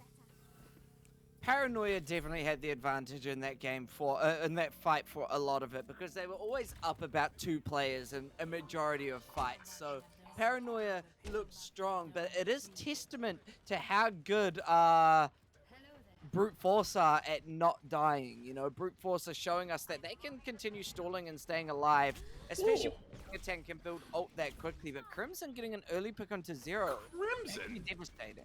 Yeah, that was filthy. That was just a 4-ball volley straight into the soldier, and Zero goes down immediately. That's some great Zenyatta play coming out from the side of LME Paranoia. It's going to be the hole, but the hook doesn't exactly find the value that they wanted. They're coming up to the self-destruct, and it's going to be a whole hog from Sabretooth. Obviously, a little bit of a change to that. Now it's the minefield, but rallies from both sides means that there's really not a lot of damage. It's going to be Doctor Who caught out just a little bit with the rally, but obviously the rally Brigida survives quite a bit. Zero gets taken down. He was on the point, just on the flank there. Ghostly with the pulse bomb, only found the immortality field. Now they're trying to move on to the point, and it's going to be a high ground amplification matrix. Really only Orangutan using that right now. It's going to be another Transcendence built up so quick from Crimson. Why not just throw it in there? Orangutan does find Andre, but everyone else around them is falling. It's going to be a tactical visor coming out from Zero. Finds onto Crimson. Ghostly's found Hoggers though, and they start moving forward. Orangutan gets taken down. Zero needs to flee or get taken down himself. Acer finds the kill onto the soldier, and they continue to move this point. Now we are seeing a much better looking Paranoia here. Self-destruct gets thrown out to not much, but it doesn't matter as long as you get a few picks here. And with the split playing of Brute Force, they can't even get a touch here. Now they might be able to get a hold, but it's not going to matter because the spawn doors are right next door. Yeah, and especially with Orangutan getting headshot there, that means that this fight really is just over. Without the healing from the Baptiste, it's so hard to keep your double shield up. You are only just a Brigitte. You feel a little bit bad for them right now as Ghostly respawns, comes and takes out Hoggers. Zbepis has found Andre. Zbepis has found quite a lot of value on this Cassidy. Crimson trying to survive as much as they can, but unfortunately will get taken down by Zero on that Tracer. They need to still get this fight. This is such a good stall coming out from the side of Brute Force. How do you deal with this? Well, that's how you deal with it. Andre gets a headshot onto the Brigida, finds Sabretooth as well. Now it's going to be Orangutan trying to find the Widowmaker. Can Andre get the shot on the Widowmaker? On the Baptiste, gets a body shot. Crimson takes them down. Some really good DPS play starting now to come out from the side of Paranoia. Man, but that stall was huge. You know, you've put it under 4 minutes now. You want to get stalls like that happening on the payload so that you can burn down as much time back as you want, so the later half of this third point isn't going to be as difficult here. And now they've got enough time to group up, really get together, throw out some ults, the supercharger to start this fight. We'll see if it's going to be effective enough. Yeah, well, it's a minefield coming in as well, and that's kind of trapped Hoggers a little bit in the room. He just kind of walks out after they get shot down a little bit. High Noon gets there. Huge pulse bomb coming out from Ghosty, though. They took down the Immortality Field earlier. Ghosty also finds Hoggers. The Tracer for the side of LME Paranoia has picked up his gameplay so much. Crimson using the Transcendence is unable to keep Andre alive in the Graviton Flux, but that's another quick Transcendence build up for the Zenyatta of Paranoia. Now they have to fall back, though. Orangutan has found a lot of value on this Baptiste, doing a lot of damage and a lot of healing as well. Asa gets taken down by Bepis. Orangutan moving over towards that Ana now. And this has been some really good play coming out from the side of Brute Force on this defense. Yeah, the Flux was big by Sabertooth. Even though Transcendence was out there by Crimson, there's still so much damage that comes out of it, and you're able to just really confirm kills and put pressure. And you saw them fall back. You saw them feel the pressure, and then they just had to give it up, let Brute Force win that fight. And now Brute Force are looking pretty. The self-destruct might change that, though. Yeah, the self-destruct doesn't really find anything. It's a really aggressive self-destruct. Sweaty Bacon and Crimson taken down very, very quickly, though. The dive in the back line is just huge from the side of Brute Force. They've just found their way into the back line time and time again. Andre gets taken down by Sabertooth. Asa does find Orangutan, but it's a little bit too late in this fight. Just over 2 minutes left on the time bank. Hoggers gets a lot of free space here on this Winston, and you're absolutely right. They dove the supports, and with the help of Orangutan, not only healing Azana from the backline, but also damaging Crimson Azana. They were able to get both supports out in rapid succession, and with no heals, your team is not going to be able to approach this or deal any sort of significant damage. They're going to have to try to do something here soon. Yeah, well, the Dragon Strike really not finding anything, and there's so many ultimates on the side of Brute Force. It's going to be the Pulse Bomb coming in. Crimson again with the Transcendence has counteracted the Graviton Flux there, but Z-Bepis finds Crockett with a High Noon, and immediately it's just going to have to be a disengage for the side of Paranoia, especially with Sweaty Bacon being battered everywhere by Hoggers. Crimson does find Zero as a little consolation prize. Crimson still performing completely, just so consistently right now from Crimson on the Zenyatta, but the rest of the team needs to give assistance to Crimson, and now it looks like the rallies are starting to come out and the Nano Boost is online. Great boop away though. Oh, that whip shot really shuts down any value from the Nano onto Hoggers here, and this team fight is going to be slowed down with Ghostly Net getting taken out early here. I think what we should have seen happen was Paranoia take out Sabertooth. They got so aggressive, but the peel was so good. Now we got a bit of a counter dive and a self-destruct coming out. Huge! Ace has found 4 with the self-destruct. Great assist from Crockett with the power driver. 5 for Ace right now. Can they get the 6K? Give it to him. No, it's going to be Zero running away. All the respawns are going to be coming back in tandem, though. So they're going to be able to get another 6v6 fight. Yeah, because it's a 4K, everyone's going to be back so quickly. But, I mean, it was beautiful nonetheless. Here we go. Final fight territory. Final fight territory, indeed. Crockett is stunned up and taken down immediately. A little bit too aggressive on the Hammond there, but Zero is taken down by Andre. Now there's a DPS missing, but a tank missing for the side of Paranoia. Ghosty's in the back line trying to find something. Finds Hoggers instead. Now it's going to be a Dragon Strike, forcing positioning. Transcendence coming out now from the side of Crimson. Again, massively consistent. No one touches the point. Paranoia, get it there. It goes to a map 5. Wow, that was Paranoia just finding some kind of spark in their soul right there to light that flame, to get that cap in the nick of time. This gigantic 4K absolutely opened it up, and I wonder what occurred that made it so that all of them fell. I would love to go into a replay and just see where everyone was positioned, because my gosh, that was such a beautiful self-destruct, and it really opened up that fight for them and gave them, I guess, almost the hope that they're able to do it. Because after 3 minutes of being held at that same point consistently, you do lose hope. You do feel like, okay, we are down and out now. We've got to find something magical to get the win. And they did. They found this 4K self-destruct. Asa then got that 5th kill. And even though Brute Force got those close respawns and quick respawns, they just couldn't bring it to the table. So now we're moving into Ilios. It's our last map for this series of matches for our Div 1 game, Paranoia versus Brute Force. And, I mean, if we go back to the very start, Paranoia on Busan, they did very well on the control maps. So if they can keep it going, they might be able to bring it back for themselves. Yeah, I mean, you have to be filled with so much hype right now, so much adrenaline. Like you said, it looks like they were just throwing whatever they could at the wall and seeing what would stick. And eventually it was the self-destruct that stuck to the wall. Quite ironic, it didn't just blow the wall down.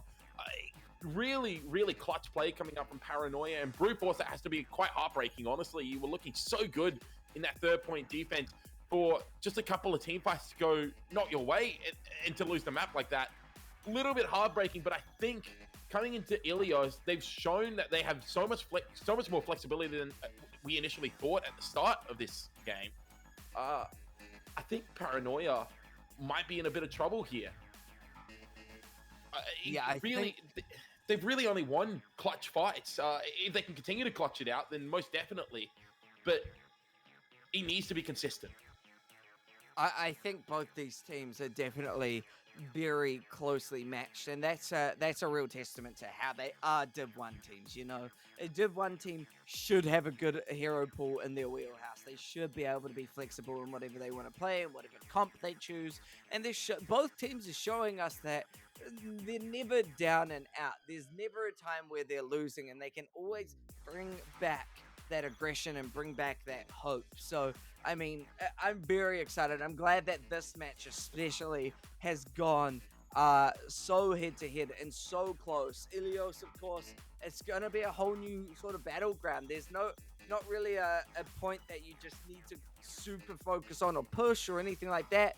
You've got so much around that you can focus on. There's so many more extra fights. Obviously, there's the center point, which is your control point. But very often on control, we see fights happen completely off point. So, yeah, it's going to be very interesting to watch Ilios come through, what strategies we run. Will Zero return to the Torbjorn that broke apart Paranoia on Nimbani and showed us the strength that Torbjorn can run? Yeah, no, Torbjorn. I think it could be used on Well. I think out of any point that you could see it on, I think Well would definitely be where you see it, especially if you can just put the turret on an off angle. We've been bait a little bit. We thought we were going in. We're definitely going in now. Yeah, we're definitely going into it this time. But realistically, what I want to see from Paranoia right now is just consistency in their game, because they look like sometimes they look like they're absolutely steamrolling and they look like they're on top of the world, and then all of a sudden it's just like they go invisible, or all 6 players go missing. I don't know how it happens so far.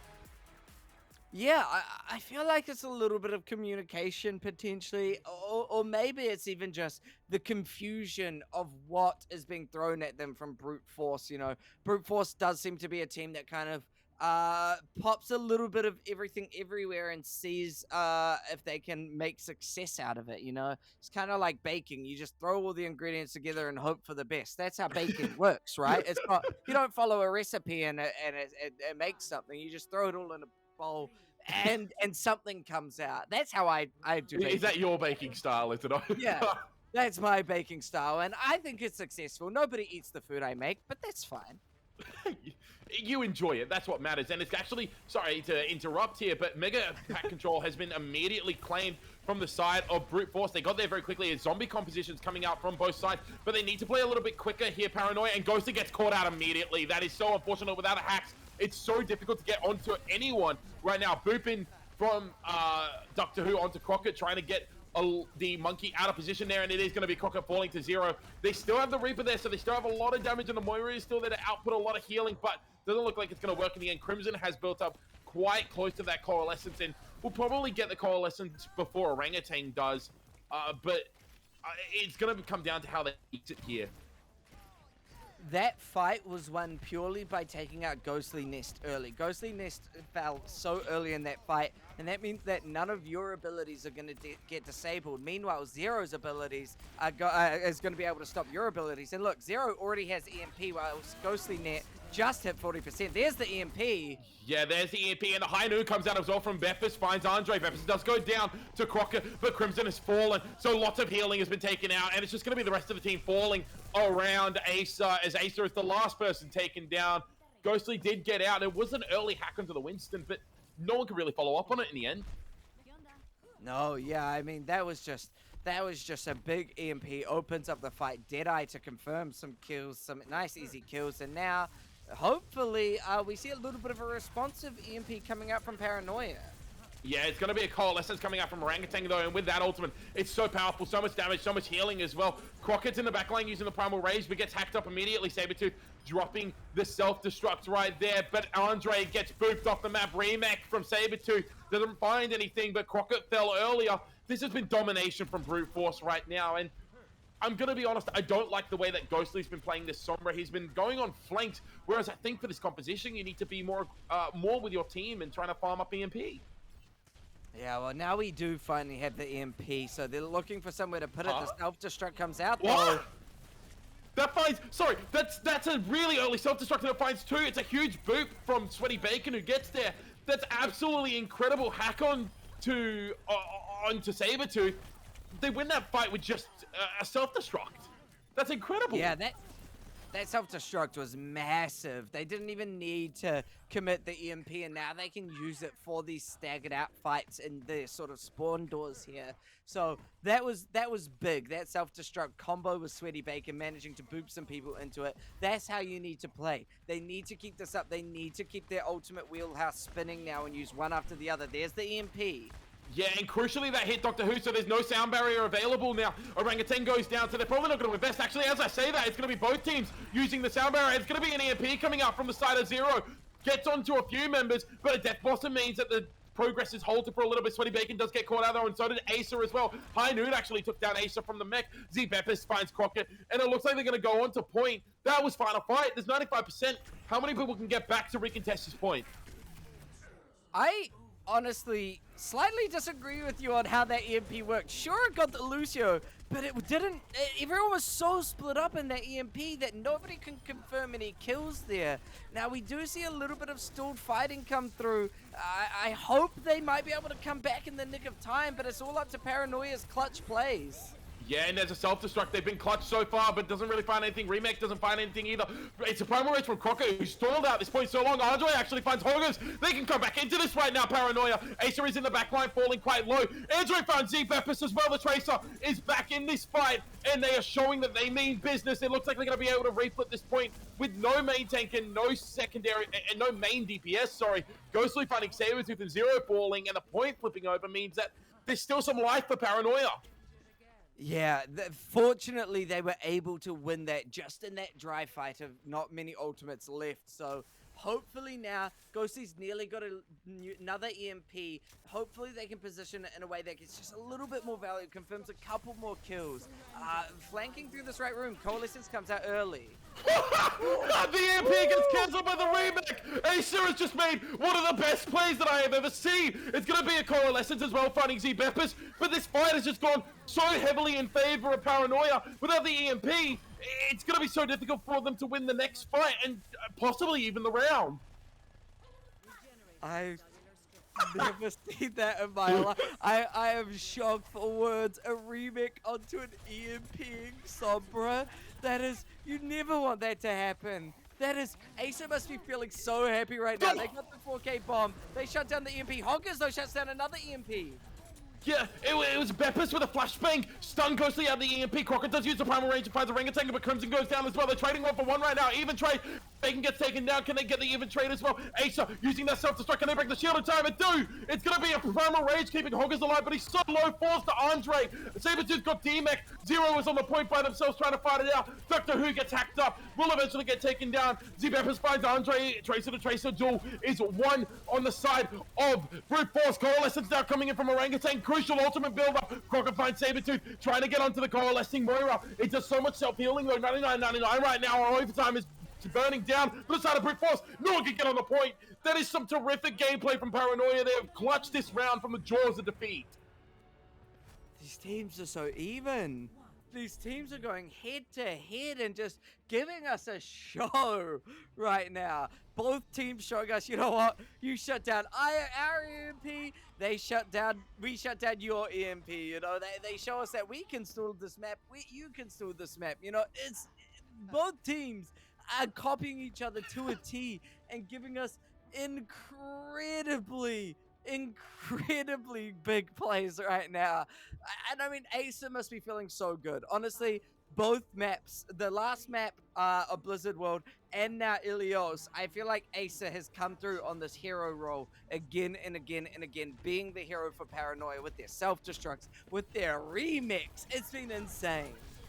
Yeah, I feel like I may have cast a curse to myself by saying his self-destructs hadn't been getting value throughout the game, because he's really turned that around. It's the same compositions coming out here, but Zpeppers has stayed on the high ground crucially. Look how much ultimate charge he's built up. He's 77% to that high noon straight away. Orangutan, though, doesn't have nearly as much coalescence charge, which could be the difference in the end. They move over towards the point, but Sweaty Bacon gets caught out. Zpeppers is caught out on the other side. They have built up to that high noon, but Sabretooth hacked up. It means that the coalescence now is coming out for the side of Crimson. They're trying to keep their team alive, but Crockett has fallen. Primal Rage coming out from Hoggers, but Doctor Who and Sabretooth getting taken down out of mech, and Acer gets moved off the map by Hoggers. Zero and Hoggers are trying to keep themselves in this fight. Andre gets a pulse bomb stick onto Hoggers, and it's going to be hacked now into Orangutan. Orangutan falling so desperately low. Sweaty Bacon falls, and it's going to be Crockett back in onto the fight. This fight is still going. Zpeppers has found Sweaty Bacon. It's just going to be Crockett there. Crockett gets taken out by Zpeppers. No one else can get onto the point.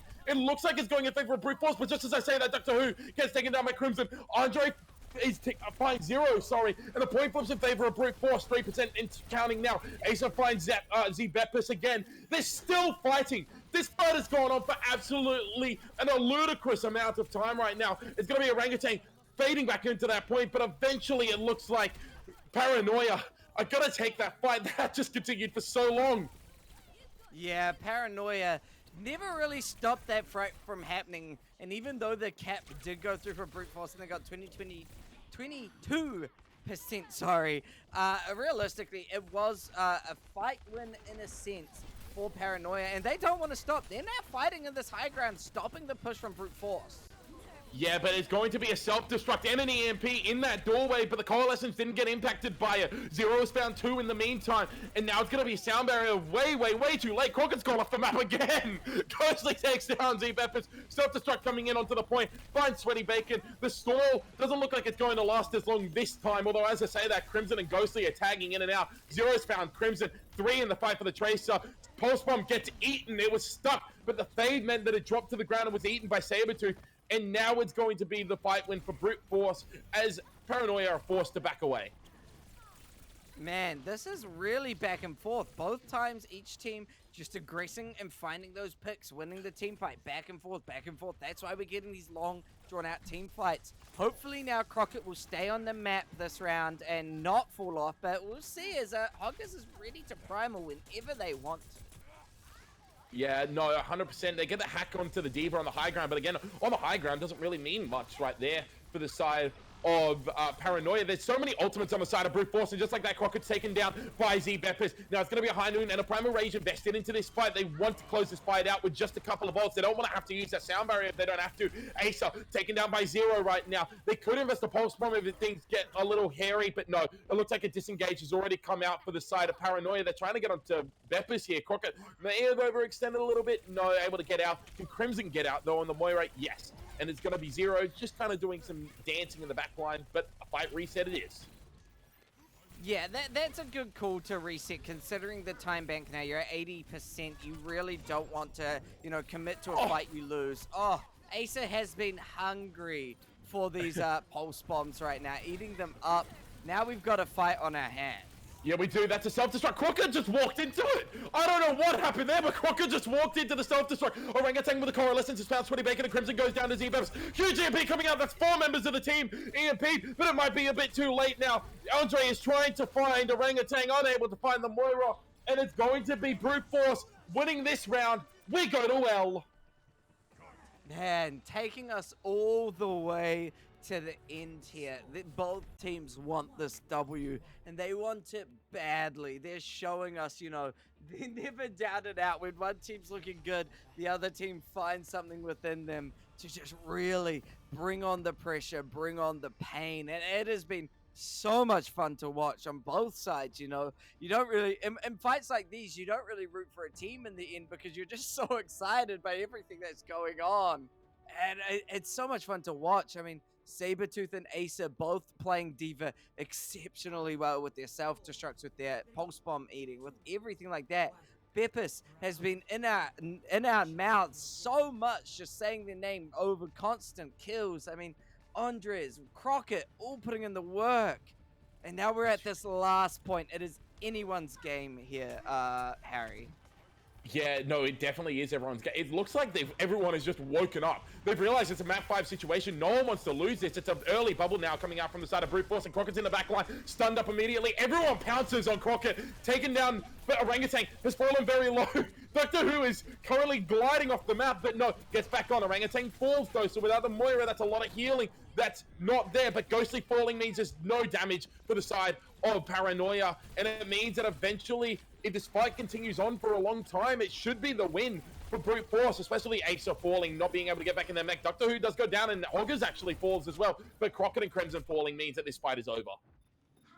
It's so interesting watching Paranoia play, because Crockett dove in, then got counter-doved, and then they almost counter-dove. Because all of a sudden, after Crockett's gone in and died, Acer and Andres and Ghostliness all decide to now dive. It's so interesting to see how they kind of let Crockett go in first and just see what happens. And unfortunately, it didn't work for them.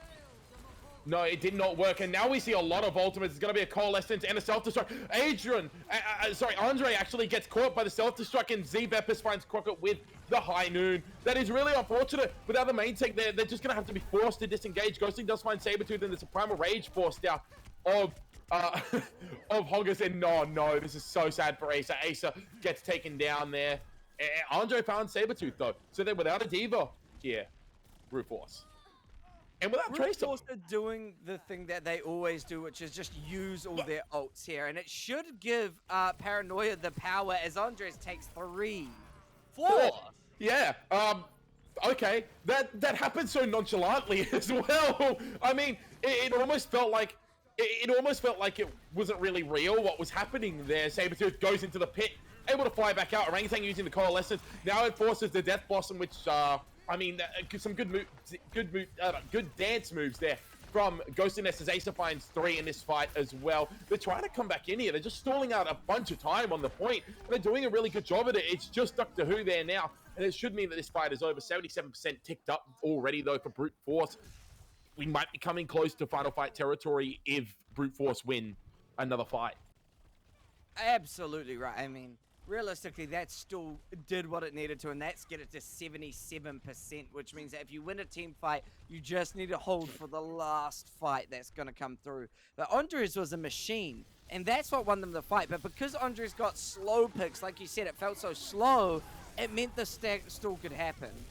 Yeah, most definitely. We see beats invested from both sides, but it's an aggressive self-destruct from Acer, not finding anything there. Hoggers going very, very low, and Crockett actually in the backline trying to Primal Rage everyone. Hoggers falls to Acer. This is a really good fight if he can win it for the side of Paranoia, sorry. But it's even trades right now. Acer found Orangutan, though, so there's a lot more healing on the side now for Paranoia. It's going to be self-destruct invested now from Sabretooth. Acer did get taken down, but a remech doesn't really find anything. Ghostly takes out Z-Beppis, and Crockett is back in the fight, as is Hoggers.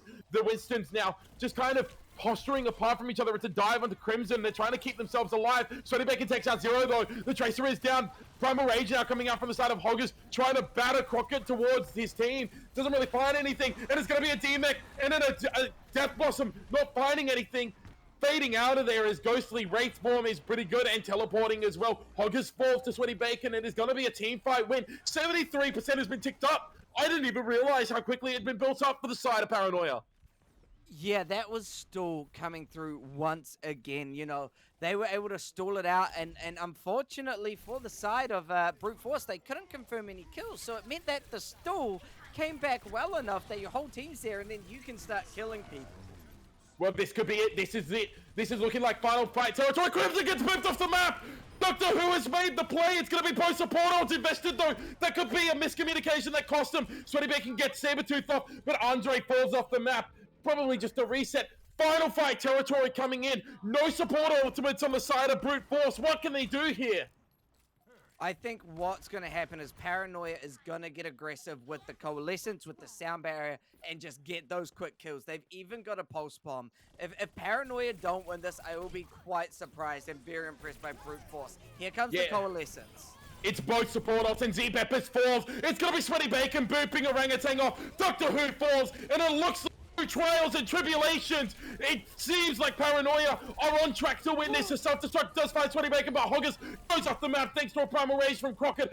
Overtime is burning down. The point needs to be flipped, so they may be able to get some last-minute stall here. Zero falls. They're still trying to get in. Z-Peppers on the Doomfist. Can they clutch this out? Doctor Who falls. Orangutan falls to Crockett. Overtime burning down. That is going to be the map and the series going over to Paranoia.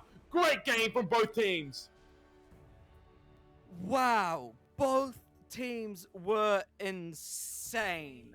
Both teams absolutely coming through clutch. Every moment that was needing something to happen, they knew exactly what to do. They executed it perfectly. The boops came through at critical moments. You know, everything was so good. Primal Raging Winstons into a pit. I mean, that was just such good Overwatch to watch. If you have been watching this game, you have been blessed by the Overwatch gods today, because that was insane. That was so much fun to watch and so much fun to cast. I mean, every single player played phenomenally well, and I don't think anyone is at fault for any sort of loss there. I think it is literally just Paranoia finding something within themselves, communicating properly, getting it together. And if they can play like that consistently, then that was that will be a very dominant team to face, Paranoia, if they can keep that up. Yeah, most definitely. As I quickly grab my cat so he doesn't pull out any important chords. Most definitely, I think consistency is the key now for Paranoia. If they can keep themselves playing at such a high level at a consistent rate, you're going to see them absolutely dominate this division. But if we're looking at some individuals who really stepped up throughout that series, I've praised the name so much today, but Crimson has to be the standout for me. So consistent on that flex support role throughout the entire match. I think that they really just held the team together with such consistent play. Oh, absolutely. But I also want to just definitely give a big shout out to Acer. Yes. I don't think if Acer was not in this game, Paranoia would not have made map 5. That is it might be a hot take, maybe, but I genuinely think Acer was such clutch. And then also Acer came through so much in Ilios, eating a lot of post bombs, taking a lot of really big plays. You know, the remake onto the EMP Sombra. We have to talk about that. I've never seen that before. That is an insanely crazy, insanely crazy amount of Overwatch to watch. How unlucky do you have to be to EMP only to be crushed by a 40,000-ton mech? That's just just the wrong place and the wrong time for Zero, unfortunately. But again, congratulations to Paranoia. For Brute Force, you take away knowing that you gave your best effort. You played some extremely good Overwatch. And realistically, one fight or another goes your way, you win this map. It doesn't even go to map 5 if you get 1 or 2 fights your way, I think. Yeah, no, that is I'm just blown away, honestly. We could talk about everyone. We could talk about Andres doing that 4-man tracer play. We could talk about so much. That was such good Overwatch, and we've got more coming for you. We now have a Div 3 game coming up very shortly here. I think we're going to just jump to a quick little break, and then we will be right back for even more amazing Overwatch.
Welcome back, one and all. Thank you all for your patience through that short wee break. We are here for game 2, and oh boy, do we have a match for you. It's our Div 3 match of the night, and both these teams have been ready and waiting, rearing to go. We have No Ducks Given versus the Lemurs. So these two teams are going to be going head to head. It's going to be quite a bit of fun. Are you excited, Harry? Oh, I'm definitely excited, especially after we just saw such an exhilarating game. I'm still pumping. My blood's still going. I'm hyped. I'm so ready to get into this game. No Ducks Given and Bronze Lemurs. Uh, it looks like it's going to be an absolute banger. Yeah, this is going to be a fun matchup coming up. But first of all, let's take a look at those teams. Starting off with No Ducks Given. On the main tank, we have Sudden Night coming through as Roadhog. We then have iToddler on the off tank as Winston. We've got Cooper Trooper coming through on the hit scan as Cassidy. Mike Guy opting to run that Farah, the flex DPS. Then we've got Acorn running the Mercy and unsub the flex support on Lucio. And keep an eye on Cooper Trooper. Apparently, they're kind of nutty, so that could be a little bit of fun. A little fun fact about No Ducks Given: their team is 4 years old now, and they are the oldest team in the AAOL, and their first stage was Season 4, Stage 1. That is 10 whole seasons with us. Yeah, I remember playing against this team back when I played AOOL, and I mean, they've just been around for so long. The synergy they built up is incredible. Playing against them was always one of my favorite things to do. But on the other side, Bronze Lemurs. So these guys have also been around for a fairly long time.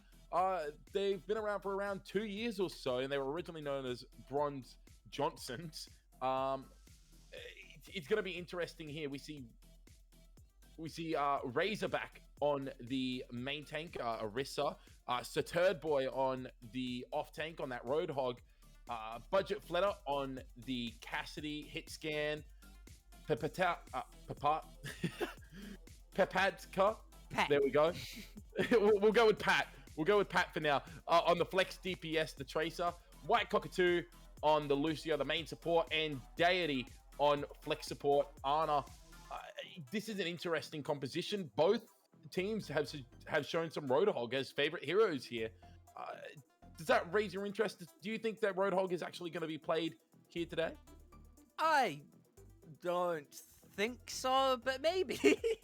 I mean, Roadhog's such an interesting position right now because Roadhog can work, but I mean, realistically, once you shut down the Roadhog with some anti-nades and some diving and whatnot, it doesn't do too much. So as long as you get picks, you can find value, but I don't know, it might not last long. But no. Just a quick recap of the map pool, and then I think we'll be jumping straight into it. First map we're going to be starting on, of course, will be Busan. Then we're going to be moving to a hybrid of Blizzard World and Nimbani. The escort choices will be Rialto or Havana. And then we will, the loser of the prior map will pick a mode, hybrid or escort, and whatever mode they pick will be the map we play on. And then finally, we'll be moving into control of Ilios to finish off the pool if we do go to another 5 games. But yeah, this is a very, very exciting matchup. I mean, I do like the Bronze Johnsons. I remember them well. I got to cast one of the games where they were all called Johnson. It was a chaotic time. I know at least 1 or 2 of the Johnsons at this point. They're great people. So really excited to be able to cast them again. And No Ducks Given, as you said, they've been around a wee while. So we've been able to dissect them quite well. It's gonna be fun to be able to watch them go head to head. Yeah, most definitely. I think Busan, like I said, it's my favorite control map to play, just because of the variety of compositions. I'm really hoping that we see 2 opposite compositions come out from these teams, simply because I want to see the variety of heroes played. I'm really hoping we see a bit of brawl as well, actually. I want to see the Reinhardt Minds games. I think that's one of my favorite aspects of Overwatch. Reinhardt is just a great hero to watch. I think he's very fun to watch and very fun to play as well. Oh, yeah, absolutely. Reinhardt is a classic. Everyone loves Reinhardt. That's why everyone loves King's Row as well. I mean, King's Row is a classic. Yeah, you can run over people with the Reinhardt. It's just a whole lot of fun to play against. But definitely, I think moving into Busan, you had a wee bit of a hot take, dare I say, of saying Busan is your favorite map, which is quite interesting. I mean, usually people like at least for Control, the Ilios or the Lijiang. So why don't you run through the people who have come through here and tell us why Busan is your favorite? Well, firstly, I hate Ilios. I really do not like Ilios in the slightest. I don't know. But I mean, it's a beautiful map to start with. It is absolutely gorgeous. And like I said, I love seeing the variety of compositions from stage to stage. I mean, coming into round one here, into the drum map, you can see so many different compositions. You get to see the poke compositions. You can see the brawl compositions fighting over the drum room on that right side. You can even see some dive as well. I think it's so versatile. Obviously, you go over towards the hangar, which generally you will see a lot of brawl or brawl-like compositions on. And then you go over to downtown where you get more of those pokey compositions. You get to see the DPS flex their muscles on the Widowmaker or a bit of hit scan or something. That's personally why I think it's one of my favorite maps. And I mean, we might be getting trolled a little bit here, but looks like both teams are going with a Roadhog. In fact, the double off tank for Nodox Given. I guess they listened to me and decided that they don't want to do it. Also, Koopa Troopa playing the character that was on their profile that you saw earlier, nothing, but finally choosing the Cassidy here. Now, both teams opting to just go up onto the high ground. So we're going to see a little bit of a high ground clash and sort of counter dive v dive. No Roadhogs. Wait, no, one Roadhog in the yes. end. Third boy opting to run the Roadhog still. So they need to get those quick picks before the rest of the team gets dived. And that was such a good dive. Sudden Knight jumping onto White Cockatoo. That cleans up the fight with 3 kills already. Now it is just going to be a couple of final stagger kills as they go back to capture the point. Yeah, that was really interesting from the side of Bronze Lemurs. Obviously playing this Hog, there's not a lot of peel for the backline. In fact, they've immediately rectified that and gone over towards the D.Va and the more brawly style comp. But it was a great dive from Sudden Knight. He went around the long side, avoiding any poke damage, and immediately found value with his initial jump in. Some great synergy being shown early from Nodox Given. Yeah, and that's what you need. You need that consistent dive. You know, you need to be able to play it correctly, make those calls, and push them properly. So if they can keep this up, that should really roll them through. And already a whole lot of damage going on to Razorback and Deity there. If the kills can be confirmed, that's what's important. You need to make sure you get that final bit of damage to get the kills, and that Primal Rage might be just what you need. The Deadeye to take out Papatka there, and with the D-Mech onto Sir Turboy, there is nothing to stop this damage just completely devastating you. No, but if you are Bronze Lemurs, that's not too bad a fight to lose. You did force out a lot of ultimates.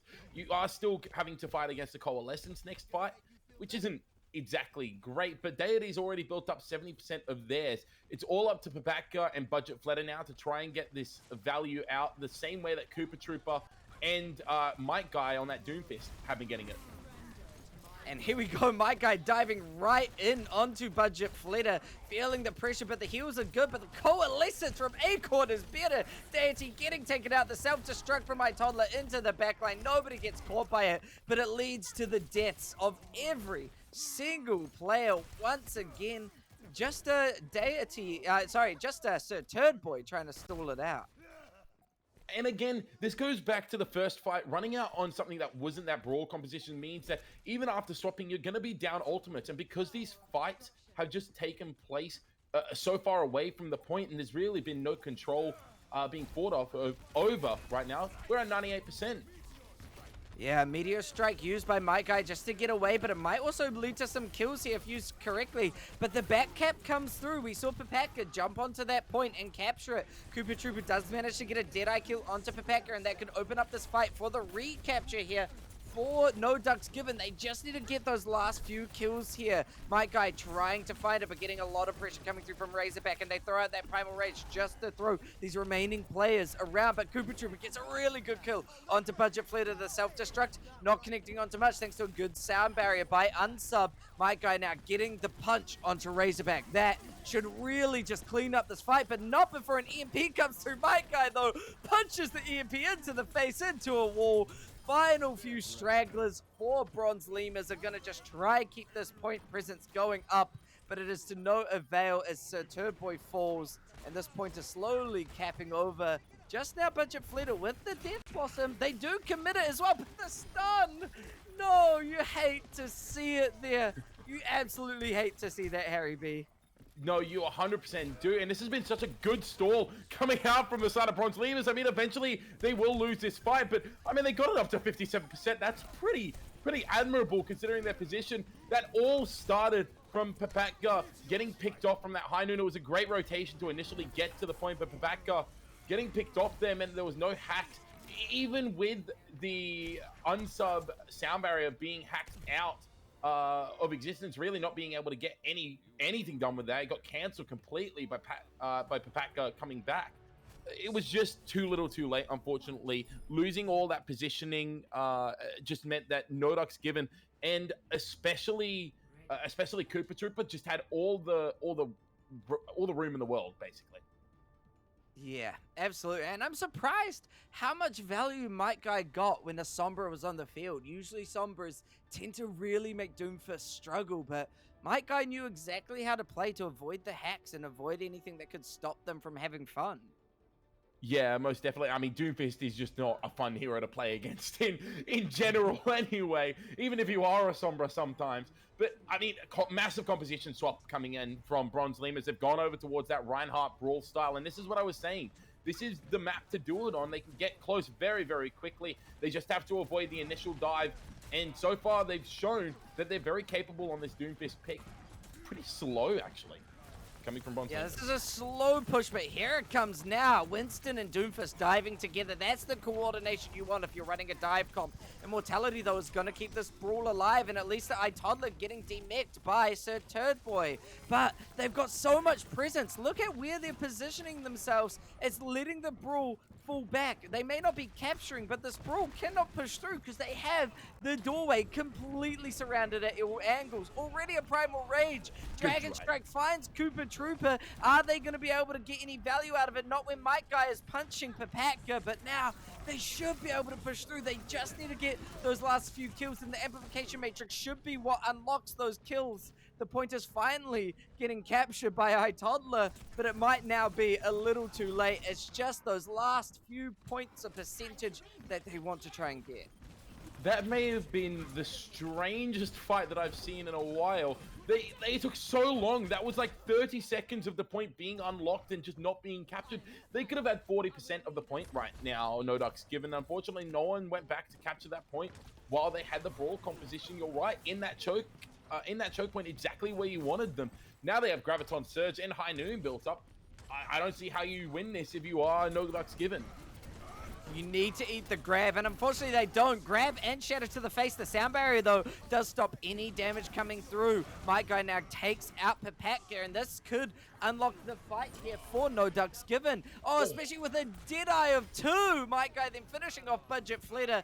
That is a quick team wipe, and that will be the point going back to No Ducks Given. Yeah, the Earth Shadow didn't hit unsub there in the Graviton Surge, which I find really, really interesting. I have no idea how it didn't get onto the Lucio and how it didn't just kill people outright. But again, they layered the tank ultimates there, and I don't think that was really the way you wanted to play around that Great May Wall coming in. And now the fight begins.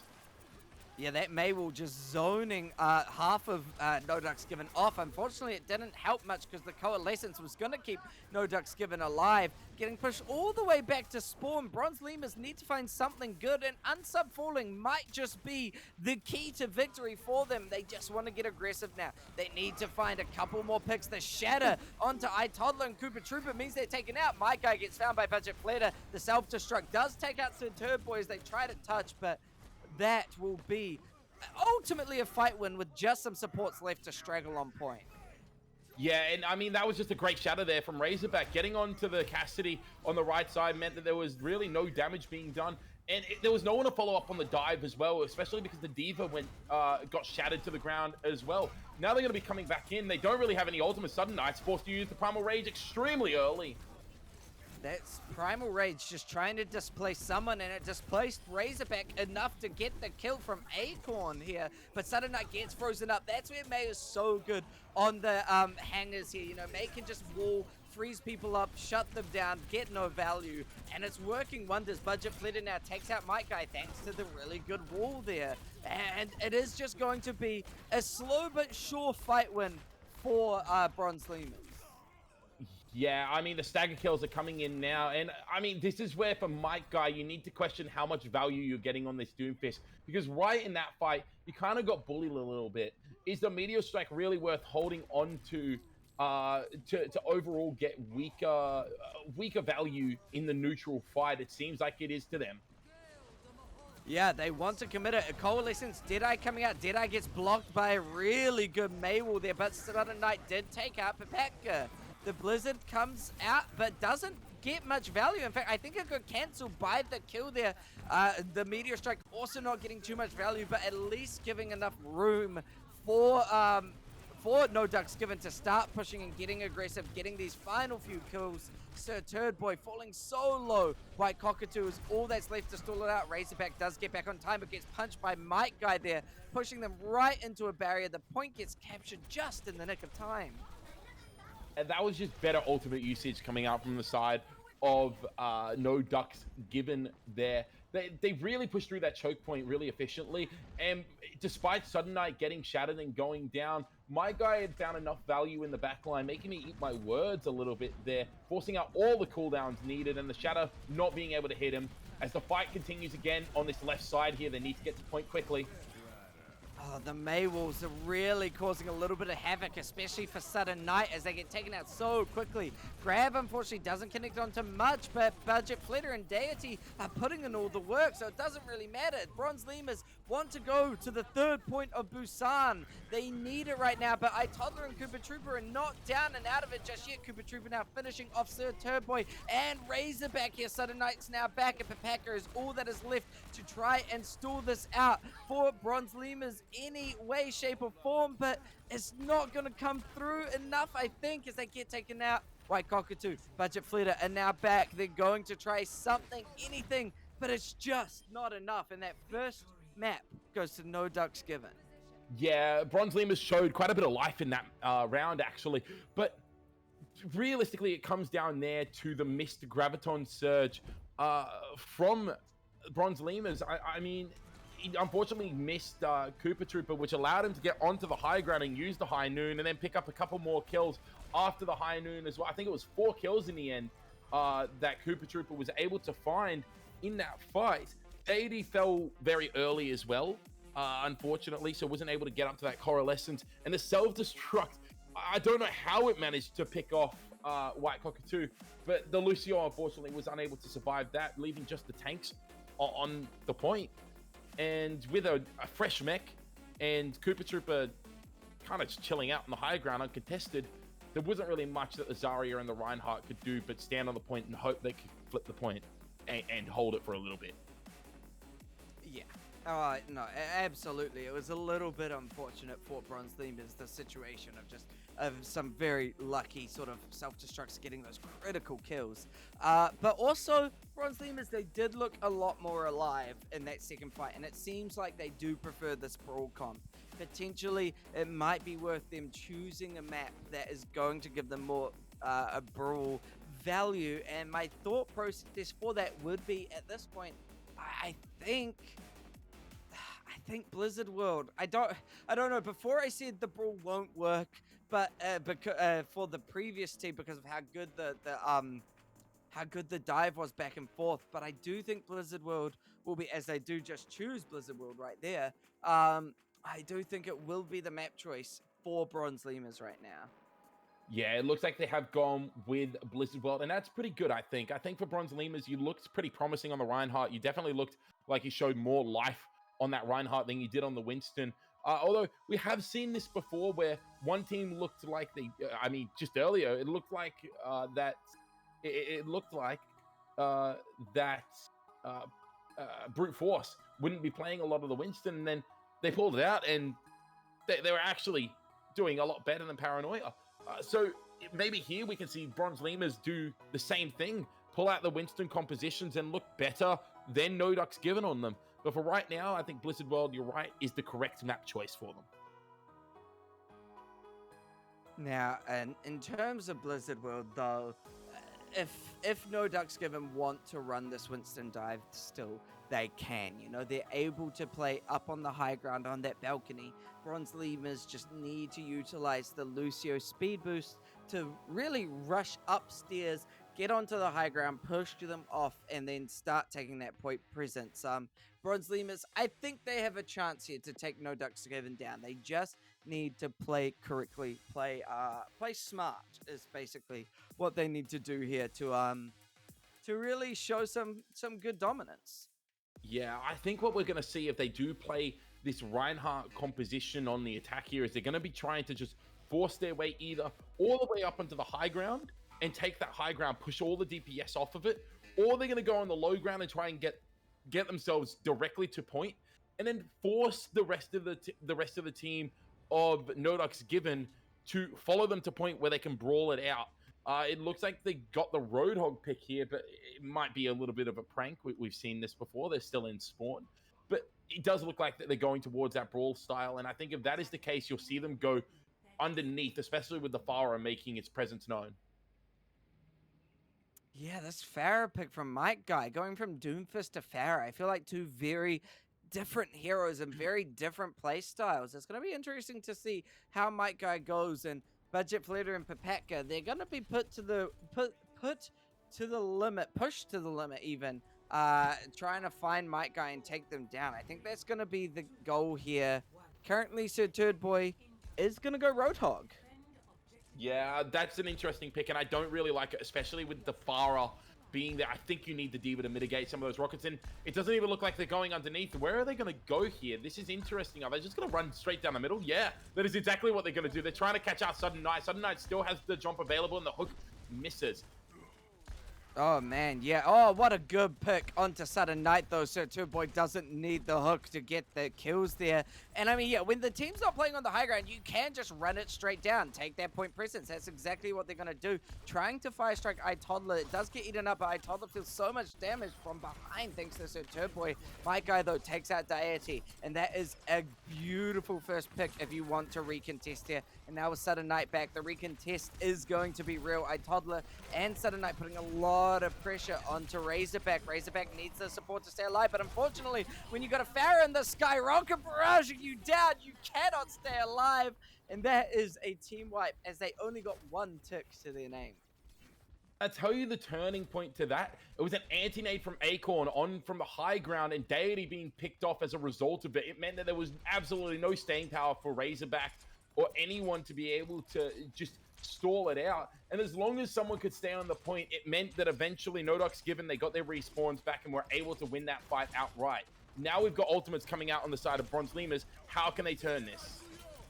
Literally, once again, just run it straight down the middle here. Sound barrier to get aggressive, start pushing on to the point. The shatter onto both tanks, and iToddler does get demeched because of it. Dragon Strike to zone out anybody who's trying to play it a little bit deeper down the back line. But the Lucio, White Cockatoo, just rolling through, showing us what Reddit Lucio means. Koopa Troopa now on the Genji, throwing out the blade, trying to keep the fight alive, and it's working. Koopa Troopa really wants to hold this defense strongly, and they actually managed to do it.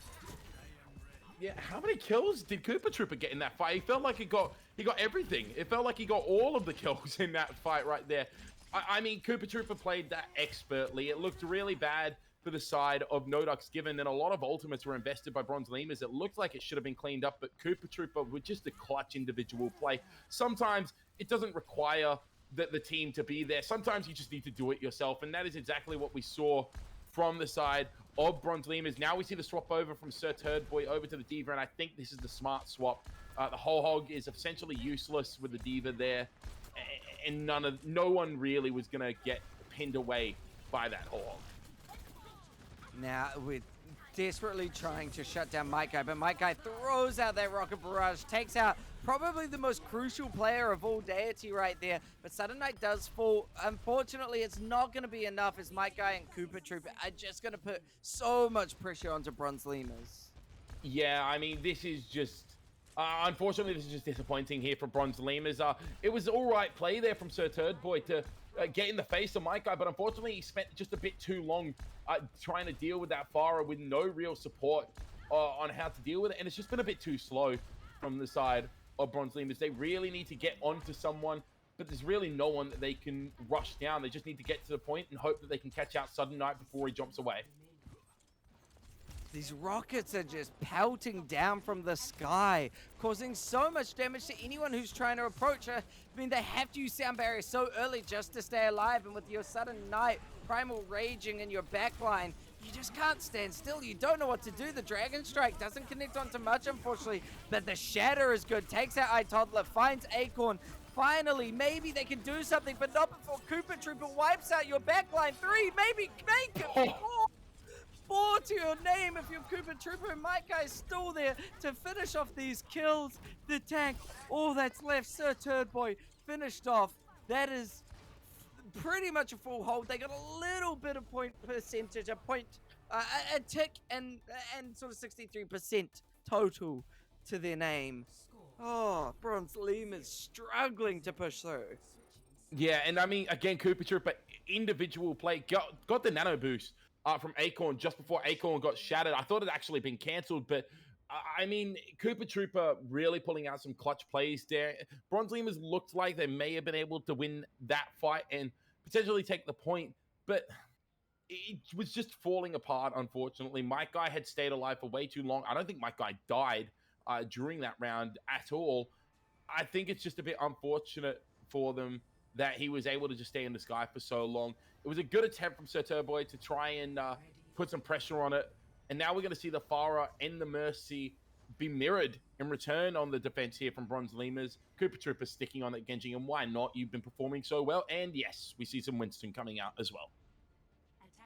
Yeah, I like these swaps here. Hopefully Papatka can bring the Pharmacy diff. That's the only way I can really see Bronze Lemurs doing some kind of full hold here, because it is just really, really stressful plays at the moment. I mean, there is 63% to cap point to win for No Ducks Given, and I mean, that's not too hard to do. Usually you just get a team wipe and then full cap, and that's it. So we'll see if they can do it. Yeah, we will see if they can do it. It's going to be very difficult because, I mean, eventually, if you are the side of No Ducks Giving, you should just build up that nano boost and be able to win the fight outright as long as you can get onto someone and get those dash resets. The Wrecking Ball is an interesting choice. And look at that. iToddler immediately has put so much pressure onto Papatka, and Papatka gets shot mid-air as well, gets a shot onto Mike Guy, and the fight now is progressing further. Yeah, already 30% both sides to Rocket Barrage as well. These Pharaohs putting in a lot of work, just trying to build a Rocket Barrage quickly to just try and quickly win a team fight. But it is just a bit slow and staggered. There are fights happening everywhere. Nobody really confirming anything as of yet. But there it is, my guy finding Deity. And Deity has always been one of those first picks and such a crucial pick as well. Cooper Trooper now finishing off Razorback, and it is not looking for the good for the Bronze Lemurs as my guy then finishes off Papatka. There goes Waikaka too, and it's really all left to Sir Turboy once again to stall it out. But with that, first tick comes through, and that percentage is raising very quickly, 63.1%. That is No Ducks Given taking Blizzard World. Yeah, it was just a bit too passive coming out from Bronze Lemurs. They really had to try and get aggressive and stop them from getting those positions. iToddler went around that right side, managed to just freely go up onto the high ground, and they immediately bursted down the Diva before they even knew what was going on. Here's Cooper Trooper showing just a carry performance on this Genji. It was a little bit sloppy trying to find Deity there, and that's quite clean from Cooper Trooper. It's hard to pick out how a team is going wrong when an individual is doing so well. on a specific hero. And when you have Koopa Trooper running an absolute riot in your backline on Genji, it's so difficult for Saturboy to, even on the Diva, to peel for anyone. Oh, yeah, no, you're absolutely right. That was really rough. You know, Cooper, my guy, put in so much work there. And honestly, all the work that they put in made it a bit of a free ride for Saturday Night and Toddler to just kind of focus on what they need to do, and that's make space. So, No Ducks Given are looking strong. We're now moving to Havana for our last map, and I said last time, Havana is probably the best sort of brawl map that you can do out of all our options right now. So hopefully Bronze Lemurs are going to look a little bit stronger up against No Ducks Given right now. But it's an uphill battle for Bronze Lemurs now. They have to reverse sweep. They have to win 3 maps in a row if they want to win this series. Yeah, no, it's going to be a task, that's for sure. They've not made it easy for themselves, but we have seen slight glimmers of hope, especially on map 1. We did see a little bit of hope come out there. Not so much map 2, but going into Havana, it looks like Bronze Lemurs are going to defend first and No Ducks Given one to attack first here. I think that's really interesting. We could see a spawn camp strategy come out here at Para. They have gone more towards that Reinhardt, and I mean, that's what Reinhardt does best on this map. Yeah, I mean, the spawn camps are really a good strategy to try and hold them at bay before they can even get out and just burn off that time bank as much as possible. Because if you can stop at first point, it makes it really easy. But if you can also just completely, completely shut down their time bank so that even if they do capture first point, they don't have much time to work with on second and third. It's a good strategy, the spawn point. You also get pretty much 3 points of congestion, because if you do lose the first point, you're able to get back just around the first bend. And if you lose the first bend, you generally, if you're lucky, can get back for that final circle. So there is a lot of value to spawn camping, but it's whether they want to do it or not. Yeah, and I mean, we see the Torbjorn coming out from Papakgo. Is that going to stick around? It is indeed. That's just to shut down Koopa Trooper. And that's how you know, as Koopa Trooper, that you've gotten in in a team's head, where someone swaps their hero just to single-handedly counter you. And I guess it does also counter Sudden Eye a little bit. And yeah, it looks like straight away we're going to see the spawn camp strategy. Although no Diva, we see the Zarya. I've always been a proponent that Zarya is inferior to Diva in almost every way, and they've almost definitely seen Papakgo here. He's made the spawn camp a little obvious here, Opa. Yeah, throwing that turret out early. We'll see how they respond. You know what? It's all about your response to the spawn camp, and Mike Guy going straight out and aggressive. A Sudden Night rolling through the whole side of Bronze Lemurs could be what they need. The turret taken down early by Mike Guy. That should give Mike Guy a bit of space to now find a first couple of picks, because that is Mike Guy's role right now. Find those picks. Get the opportunity to lead. Unsub taken down by Budget Flitter, opening up the first kill. This could be good for the defense. Yeah, Budget Flitter showing sometimes Budget is better as Sudden Night gets taken down as well early in this fight. This is interesting. They've gone with the more pokey style because they're just hoping that what they're going to do is find a pick. If they find a pick, realistically, with the respawn advantages, they should just be able to win the fight. It's the Torbjorn turret that's causing a little bit of issue for Mike Guy, taken down, but now the fight should recommence. Yeah, Mike Guy feeling so much pressure from Budget Flitter, but now Sudden Night can get aggressive onto Budget Flitter. Deity and White Cockatoo, though, putting in a lot of good work. The Deadeye into Koopa Trooper and Mike Guy, but not before Budget Flitter falls. The rest does not come through by Papakgo, and that is going to once again be a team wipe. And because of that, even with the quick respawns, we might see Budget Flitter getting back in the nick of time. Yeah, Budget Flitter could get back, especially with iToddler getting a little bit of a stalled death there. Budget Flitter could get back, but I mean, out of anyone you could lose if you are Lemurs, that is probably the best hero to lose. It really is only a DPS. You do lose the damage and the pressure on the Farah, but you should be able to stabilize just for a little bit. There's the window coming out, and a fire strike through it, doesn't find anything, and they're just chilling out behind the payload here. Even even if the Amplification Matrix doesn't get a kill, it is at least going to slow down that fight once again to build more time bank pressure. Rocket Barrage comes out, and Mike Guy might finally find what they need. Budget Flitter taken out early, but the sound barrier is going to stop any sort of aggression. Out comes a grab onto 3, and with the Molten Core, it means that Sudden Knight's going to be finished off. This is another fight you no longer want to commit to, and yes, Koopa Troopa gets taken out at the doorway. Yeah, we did see Budget Flitter get taken out, and now we see the wholesale swaps. They're going over to the Rush composition. They've had enough of this poke composition game. There's the Nano Boost. There's the Self-Destruct. Dragon Strike. Oh. That's what you wanted. Nano Reinhardt aggressing out, giving room for the Self-Destruct to find the kills. That is finally the play they've been looking for, and this payload can move.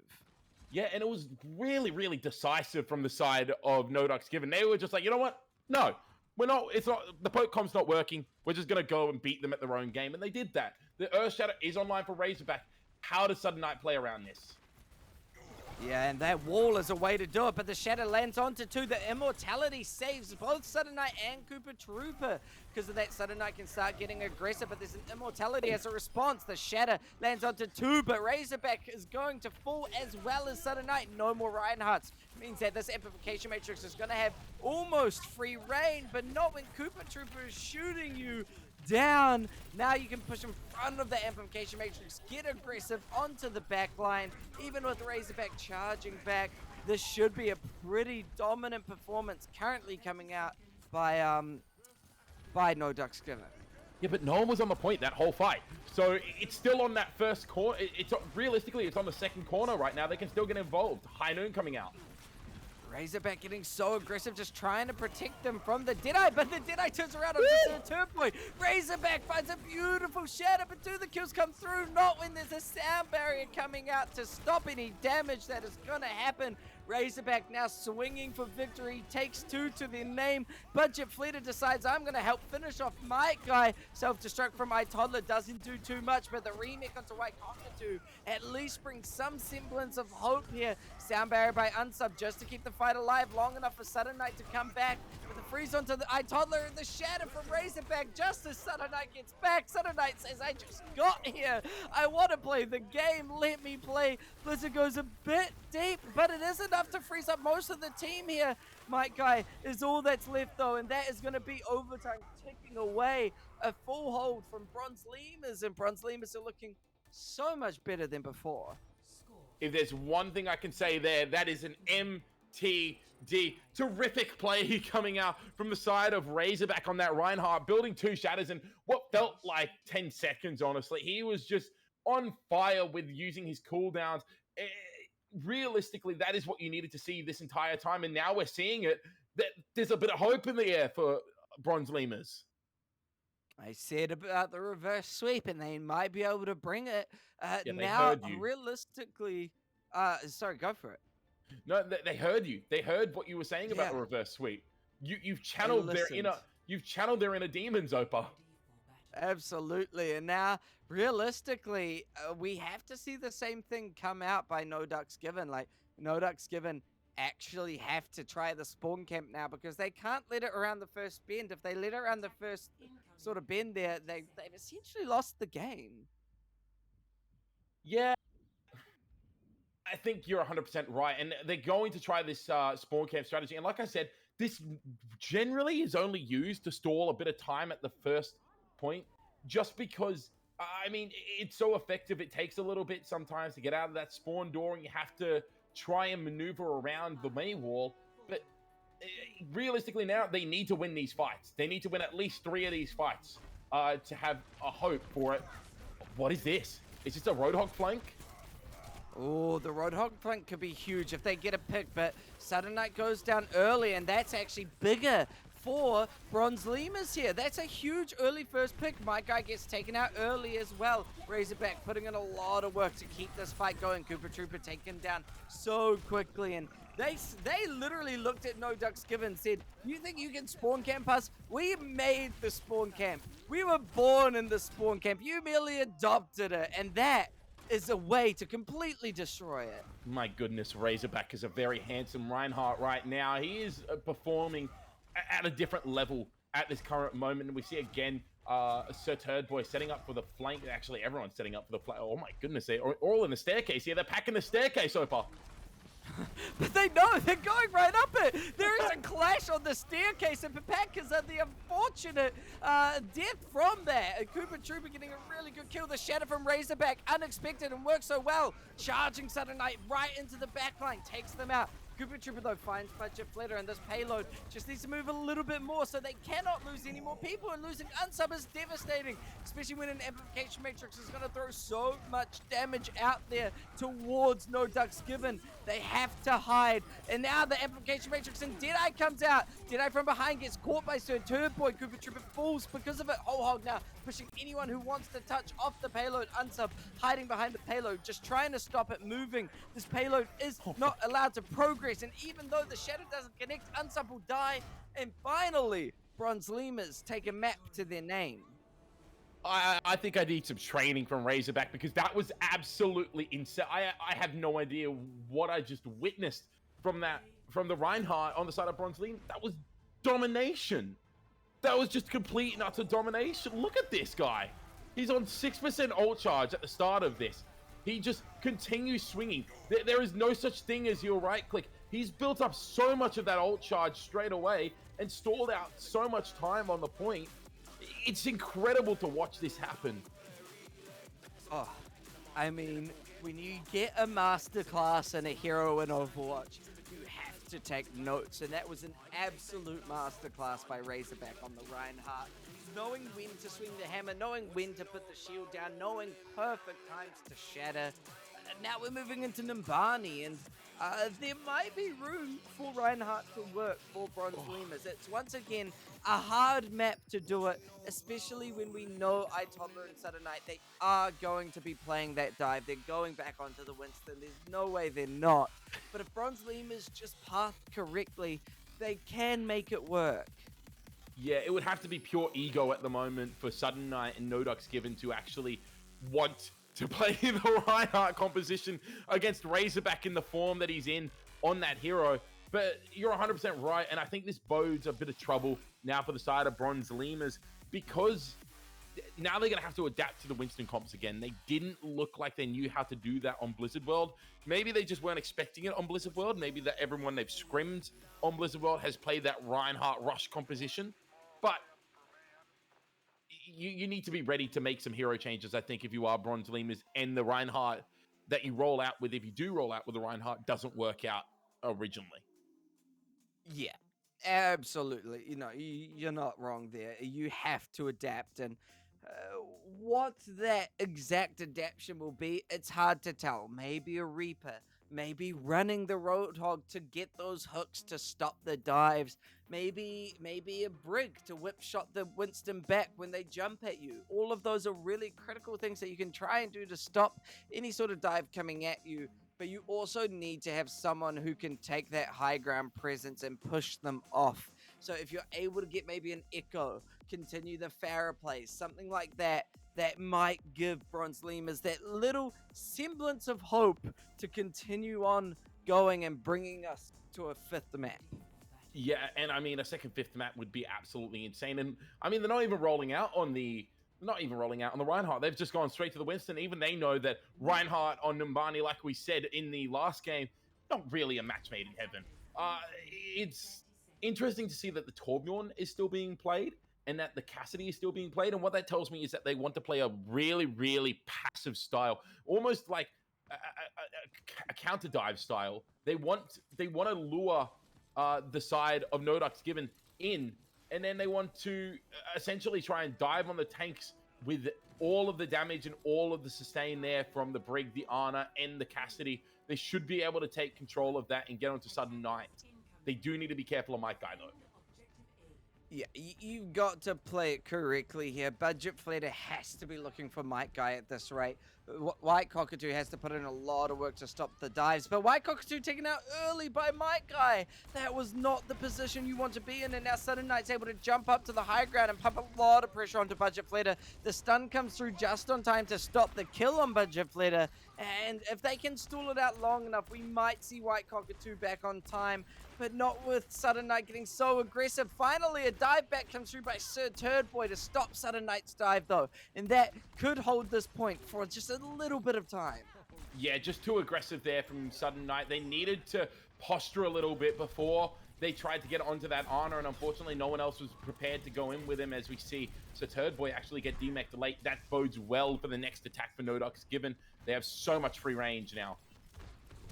Here we go. Sudden Night once again jumping onto the high ground. The bubble comes through just on time so that Unsub can come back and heal Sudden Night. My guy boops White Cockatoo off the map with a huge concussion blast right there. My guy putting in a lot of work, but with Razorback getting the nano, it might not be enough, but that could be absolutely enough. 3 rocket barrage to their name. My guy confirming first point of Numbani at this rate. Yeah, and that all started with Sir Turdboy getting demeched really early into that fight. And then a failed flashbang attack from Budget Fletter. I don't know if he just misclicked his E accidentally, but unfortunately the flashbang was used before Sudden Night actually even jumped up to the high ground. And so it was just a free jump up, no pressure, and they just kept the space from there. We do see the swap straight over to the Ryan Zarya, which I think is an interesting swap. I don't think they played the Winston particularly poorly, and I think they were actually doing a pretty good job overall on that slower dive composition. It seems like they think on Streets phase now they're able to run this Ryan Zarya comp to some kind of effect. We'll see if it works, but when that grab comes out, it makes it a little bit harder. The rest onto Acorn means that Deadeye got pretty much no effect, but Fletter has now taken out Mike Guy here. But they do get taken out by Koopa Trooper, iToddler as well, putting in a bit of work taking out their counterpart Zarya, and then finishing off Papaka, and this payload continues to roll along. This looks like it might be just a free second point here for the side of Nodox, given they have the Nano Blade coming up, and they have the Barrage coming up as well with the Valkyrie. I mean, even if someone can contest it, looks like it will just be a lost fight, and it doesn't look like anyone's going to be able to contest anyway. They only got one fight on that Streets phase, and that really isn't what you want to see. You really want at least 2 on this second point. Yeah, I guess one thing we can at least say is at least now they have a little bit of ult charge for the Ryan Zarya fight, which now does have a little bit of value on third point. They have to work it perfectly, and that Molten Core could be up, but there goes the blade, the Nano Blade going. Actually, it's a Nano Barrage onto White Cockatoo, but it's not going to be enough. You invested so many ultimates, but 3 of your players have died so far. Papaka now taking the 1v1 with Koopa Trooper. Who will be the winner? It is going to be Papaka. By the looks of it, just a little sliver of health, and there we go. Yeah, I mean, I don't know how... that was really interesting because it was really good aggression from Bronze Lemurs. I think they identified that they needed to get aggressive with all the ultimates that Nodox Given was sitting on. But then the ultimates just seemed misused. I mean, you used the blade, didn't get the nano boost onto the blade, got onto the fire, and that's a huge shatter coming out straight away. Sudden Night might get bursted down. The sleep into a shatter, that is just comedy gold from Razorback right there. It may not get too much value, but it might work if they can confirm a few kills. Unfortunately, Mike Guy and Koopa Trooper are going to be the ones that confirm the kills, with iToddler just rolling through Deity and Razorback to finish off the fight. Now they're able to get aggressive into those spawn doors again. Yeah, they've gotten very aggressive, even not even playing the Brawl composition against it. They've just played this so perfectly almost for the side of Nodox Given. And that's a big fight win to get. High Noon now coming out. Can they find anything?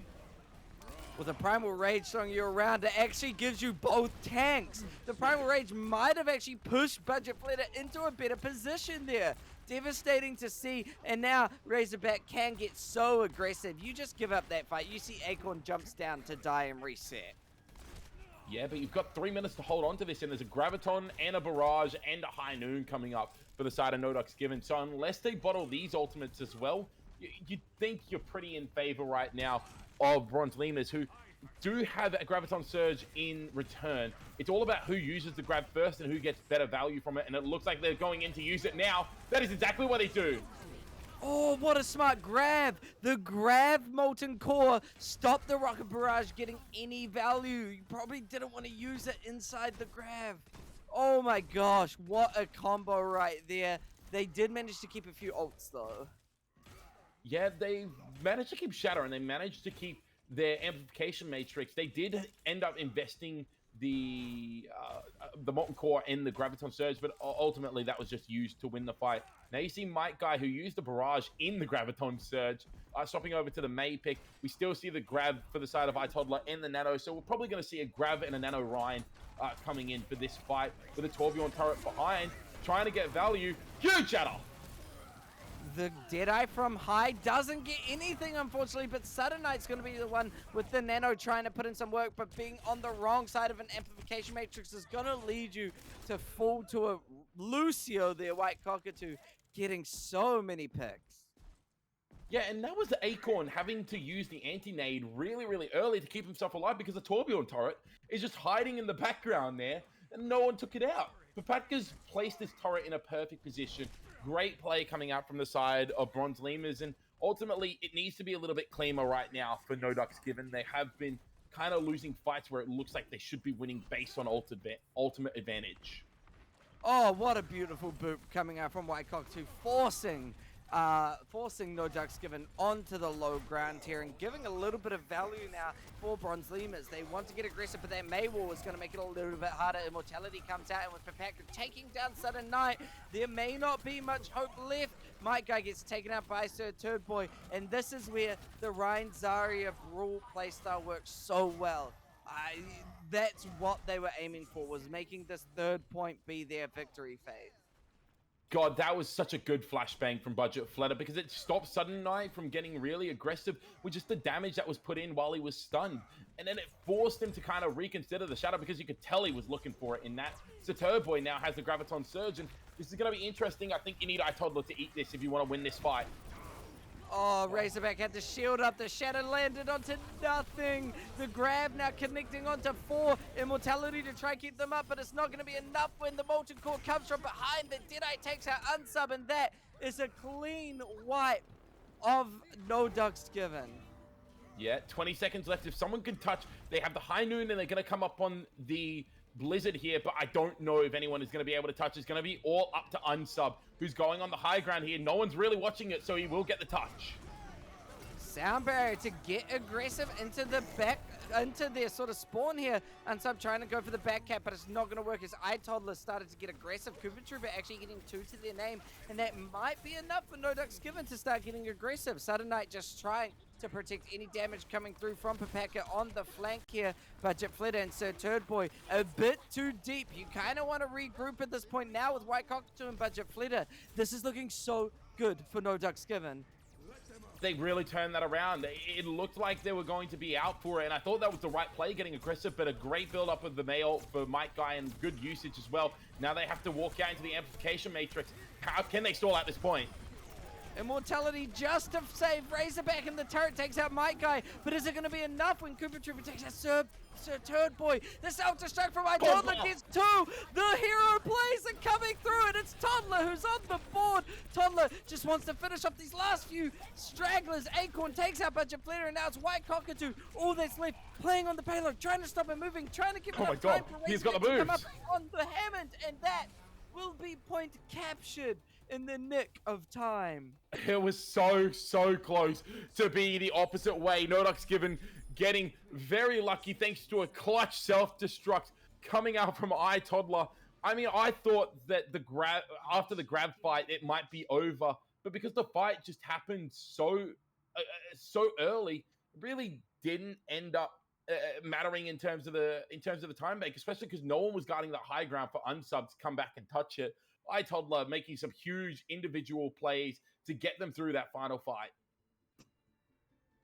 Man, this has been such an impressive match coming out by No Ducks Given and Bronze Lemurs right now. When it looked like No Ducks Given were just so dominant, Bronze Lemurs found something within themselves to really just bring it on, put the pressure on, and push through. But I think this is actually going to be their biggest fight and testament yet. They can't run that brawl comp anymore. They have to win on the dive. They're opting to run this this Roadhog. So as long as No Ducks Given can hold well, it's still, honestly, in my opinion, No Ducks Given fight to win. Yeah, no, it is still No Ducks Given's fight to win. And we see something we haven't seen from Papaka today. It's the Echo, and we see the Winston, we see the Diva. They're going all in on this dive composition. I think this is the right play for them. Can they play it correctly, though? That's going to be the intriguing part as Mike Guy sticks over to that pharmacy composition that they've really seemed to like so far. Yeah, Echo v Pharmacy, generally Echo tends to come out on top, so Papaka's going to have to put quite a bit of work on their shoulders to make sure they can take it out. And so far, it's a little bit of just looking, where do we go? So Turbo and Razorback going up onto the high ground. The responsive dive from Sudden Knight with a really good anti-nade by Acorn, putting a bit of pressure on the tanks of Bronze Lemurs to stop pushing up. A Razorback taking out Sudden Knight early. That's the pick you need. Budget Flitter finds Mike Guy, and now this is completely opening up for Bronze Lemurs to take point, and take point pretty dominantly. Yeah, I mean, Cooper Trooper finds a late pick onto Papaka here and is staying on the high ground. No one's on point, so they're not capping anything right now. Toddler does go down. But yeah, I mean, that all started thanks to just a little bit of over-aggressiveness from Sudden Knight, and they're trying to get back into this here. Yes, Sudden Knight getting aggressive again, but the nano onto Razorback is going to stop any form of aggression from working. Unsub desperately trying to keep the health up for Sudden Knight. Razorback then notices it, but now Cooper Trooper throwing out the blade finds Sir Turboy with the help of Sudden Knight. But Papaka is taking out Sudden Knight. It's a bit back and forth here. Unsub going for the res. Razorback primaling just to stop the res, but it doesn't get shut down, and we do actually see a last-second hold, or at least a one-tick hold, coming through by No Ducks Given. Yeah, and it was just a wasted nano boost there. I mean, the nano boost went on to Razorback, and it was a great nano boost from Deity, but Razorback just used it to try and take down Sudden Knight, who was being double-pocketed at the time. There was an anti-nated Genji and Mercy in the backline that Saturd Boy went on to get, but unfortunately was unable to take down without the support of the Winston there. So, in the end, the fight gets a little bit too messy for the side of Bronze Lemurs as Cooper Trooper just takes down Razorback, who got slept in main. Cooper Trooper putting in work right now. 2 to their name. Gonna go in and get aggressive with the help of a good stun onto Budget Flitter and Sir Turd Boy. Right back to spawn you go, and it looks like No Ducks Given are joining you. Yeah, this is quite sad now for the side of Bronze Lemurs. You were looking so promising, and now you're left with a tick in a minute and a half, and you've got to fight against a Nano Blade, a Barrage, a Primal Rage. The Graviton Surge is going to be built up this fight. It's going to be so difficult. You're really looking forward to some individual plays here. Hopefully, Saturd Boy can get a big self-destruct, sorry, or maybe a nano-boosted Budget Flitter, or a nano-boost onto Razorback. Oh. But the blade from Cooper Trooper is huge. Gets 2. Now looking for the birds in the sky. It's kind of hard to cut a bird in the sky, though. But it doesn't matter if Mike Guy and Sudden Knight are going to be the ones that do it. And it looks like that dive was good, but unfortunately the blade got the backline. Can you imagine having being someone with a jetpack and a nano-boosted cyborg ninja is chasing you through the sky with a sword? That would be absolutely terrifying. I mean, the good thing there for Bronze Lemurs is that you didn't use too many ultimates yourself. You used the Nano Boost and then held on to everything when the Nano Blade came out. The bad thing is, only Nano Blade was used on the side of No Ducks Given. There's a self-destruct. They're trying to find some value with it. It doesn't go up to where they wanted it to be. And despite Razorback's best attempts, I don't think he'll be able to take down Deity. Not Deity, Acorn, sorry. The Deadeye gets reflected into Budget Flitter's face, thanks to Cooper Trooper. And now with the res of Mike Guy coming back, it is going to be a stressful fight to try and get this capture here. Razorback trying to be aggressive, but Deity gets taken down by Sudden Knight primaling. Someone has touch. Does not come through. And just like that, No Ducks Given take the series in a 3-1. Yeah, and I mean, it was the maps that they won, they were dominant on. That really is what you can say about that, is that they just dominated when they needed whenever they won their games. Whenever they lost their games, however, it was domination in the other way. So there is some work that needs to be done for No Ducks Given, but as you come away from this game, you're so happy with this win. And if you are the side of Bronze Lemurs, you just have to take away from the fact that you took a map, you looked promising, you have an identity. And that's something that not many teams can take. You have the identity of being able to play that rush style at a pretty high level. What we saw from, especially from the side of Razorback, was really impressive. So hopefully they can fall into a meta that benefits them really well, because I think if we see them in a Reinhardt meta, they're going to be a force to be reckoned with. No, absolutely right. If a Reinhardt meta comes out, Bronze Lemurs know how to play it. And if the maps suit Bronze Lemurs play style, then they're also going to be looking quite strong. But No Ducks Given really do like that dive play style. I think if we have to give a big W to someone on the No Ducks Given side, I think it has to be a little bit of Cooper Trooper there, really putting in a lot of work. Cooper Trooper was really good on the Genji, you know, getting some good blades, going on those flanks. Really impressed by Cooper Trooper there today. No, I 100% agree with you. I think it was just overall, there weren't, apart from Cooper Trooper, individually speaking, there wasn't massive standout performances. That everyone just looked solid. They looked like they were doing their job. I don't think we said Acorn's name once throughout the entire game, and that's generally a good thing as a main support, because it means that you're just doing a job, you're not dying, and you're staying in good positions. I think it shows that No Ducks Given have a lot of depth, and then they have pop-up potential when needed. And then for Bronze Lemurs, I mean, you take away knowing that Razorback played really, really well on the Reinhardt, especially. And we did see some good plays coming out from people like Papatka on the Torbjorn, even White Cockatoo getting some pretty good boops on that Lucio. But yeah, definitely, I think Cooper Trooper would take the player of the game honors for this game.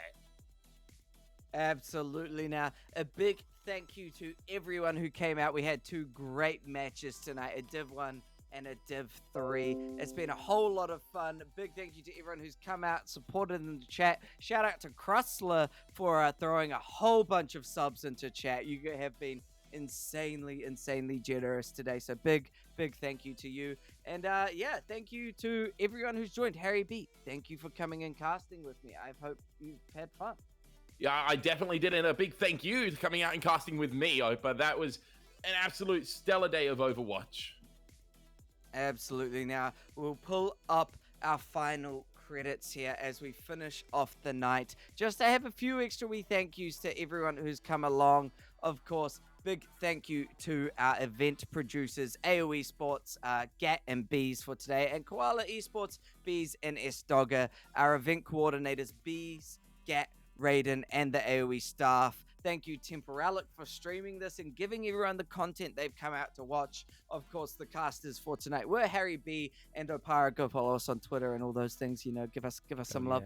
Stream technical assistance are going out to Gat, Shadow, Temporalic, and Sdogga, man. And of course, special thanks to all our patrons, and a big special thanks to AOE, Gat, Papadaka, KE, the players, everyone in the AOE and KE communities, and everyone that has come out to watch the stream. Thank you all for watching. Yeah, a massive thank you. It wouldn't be the same without you guys watching. It means a lot to us all. And hopefully you all have a wonderful night.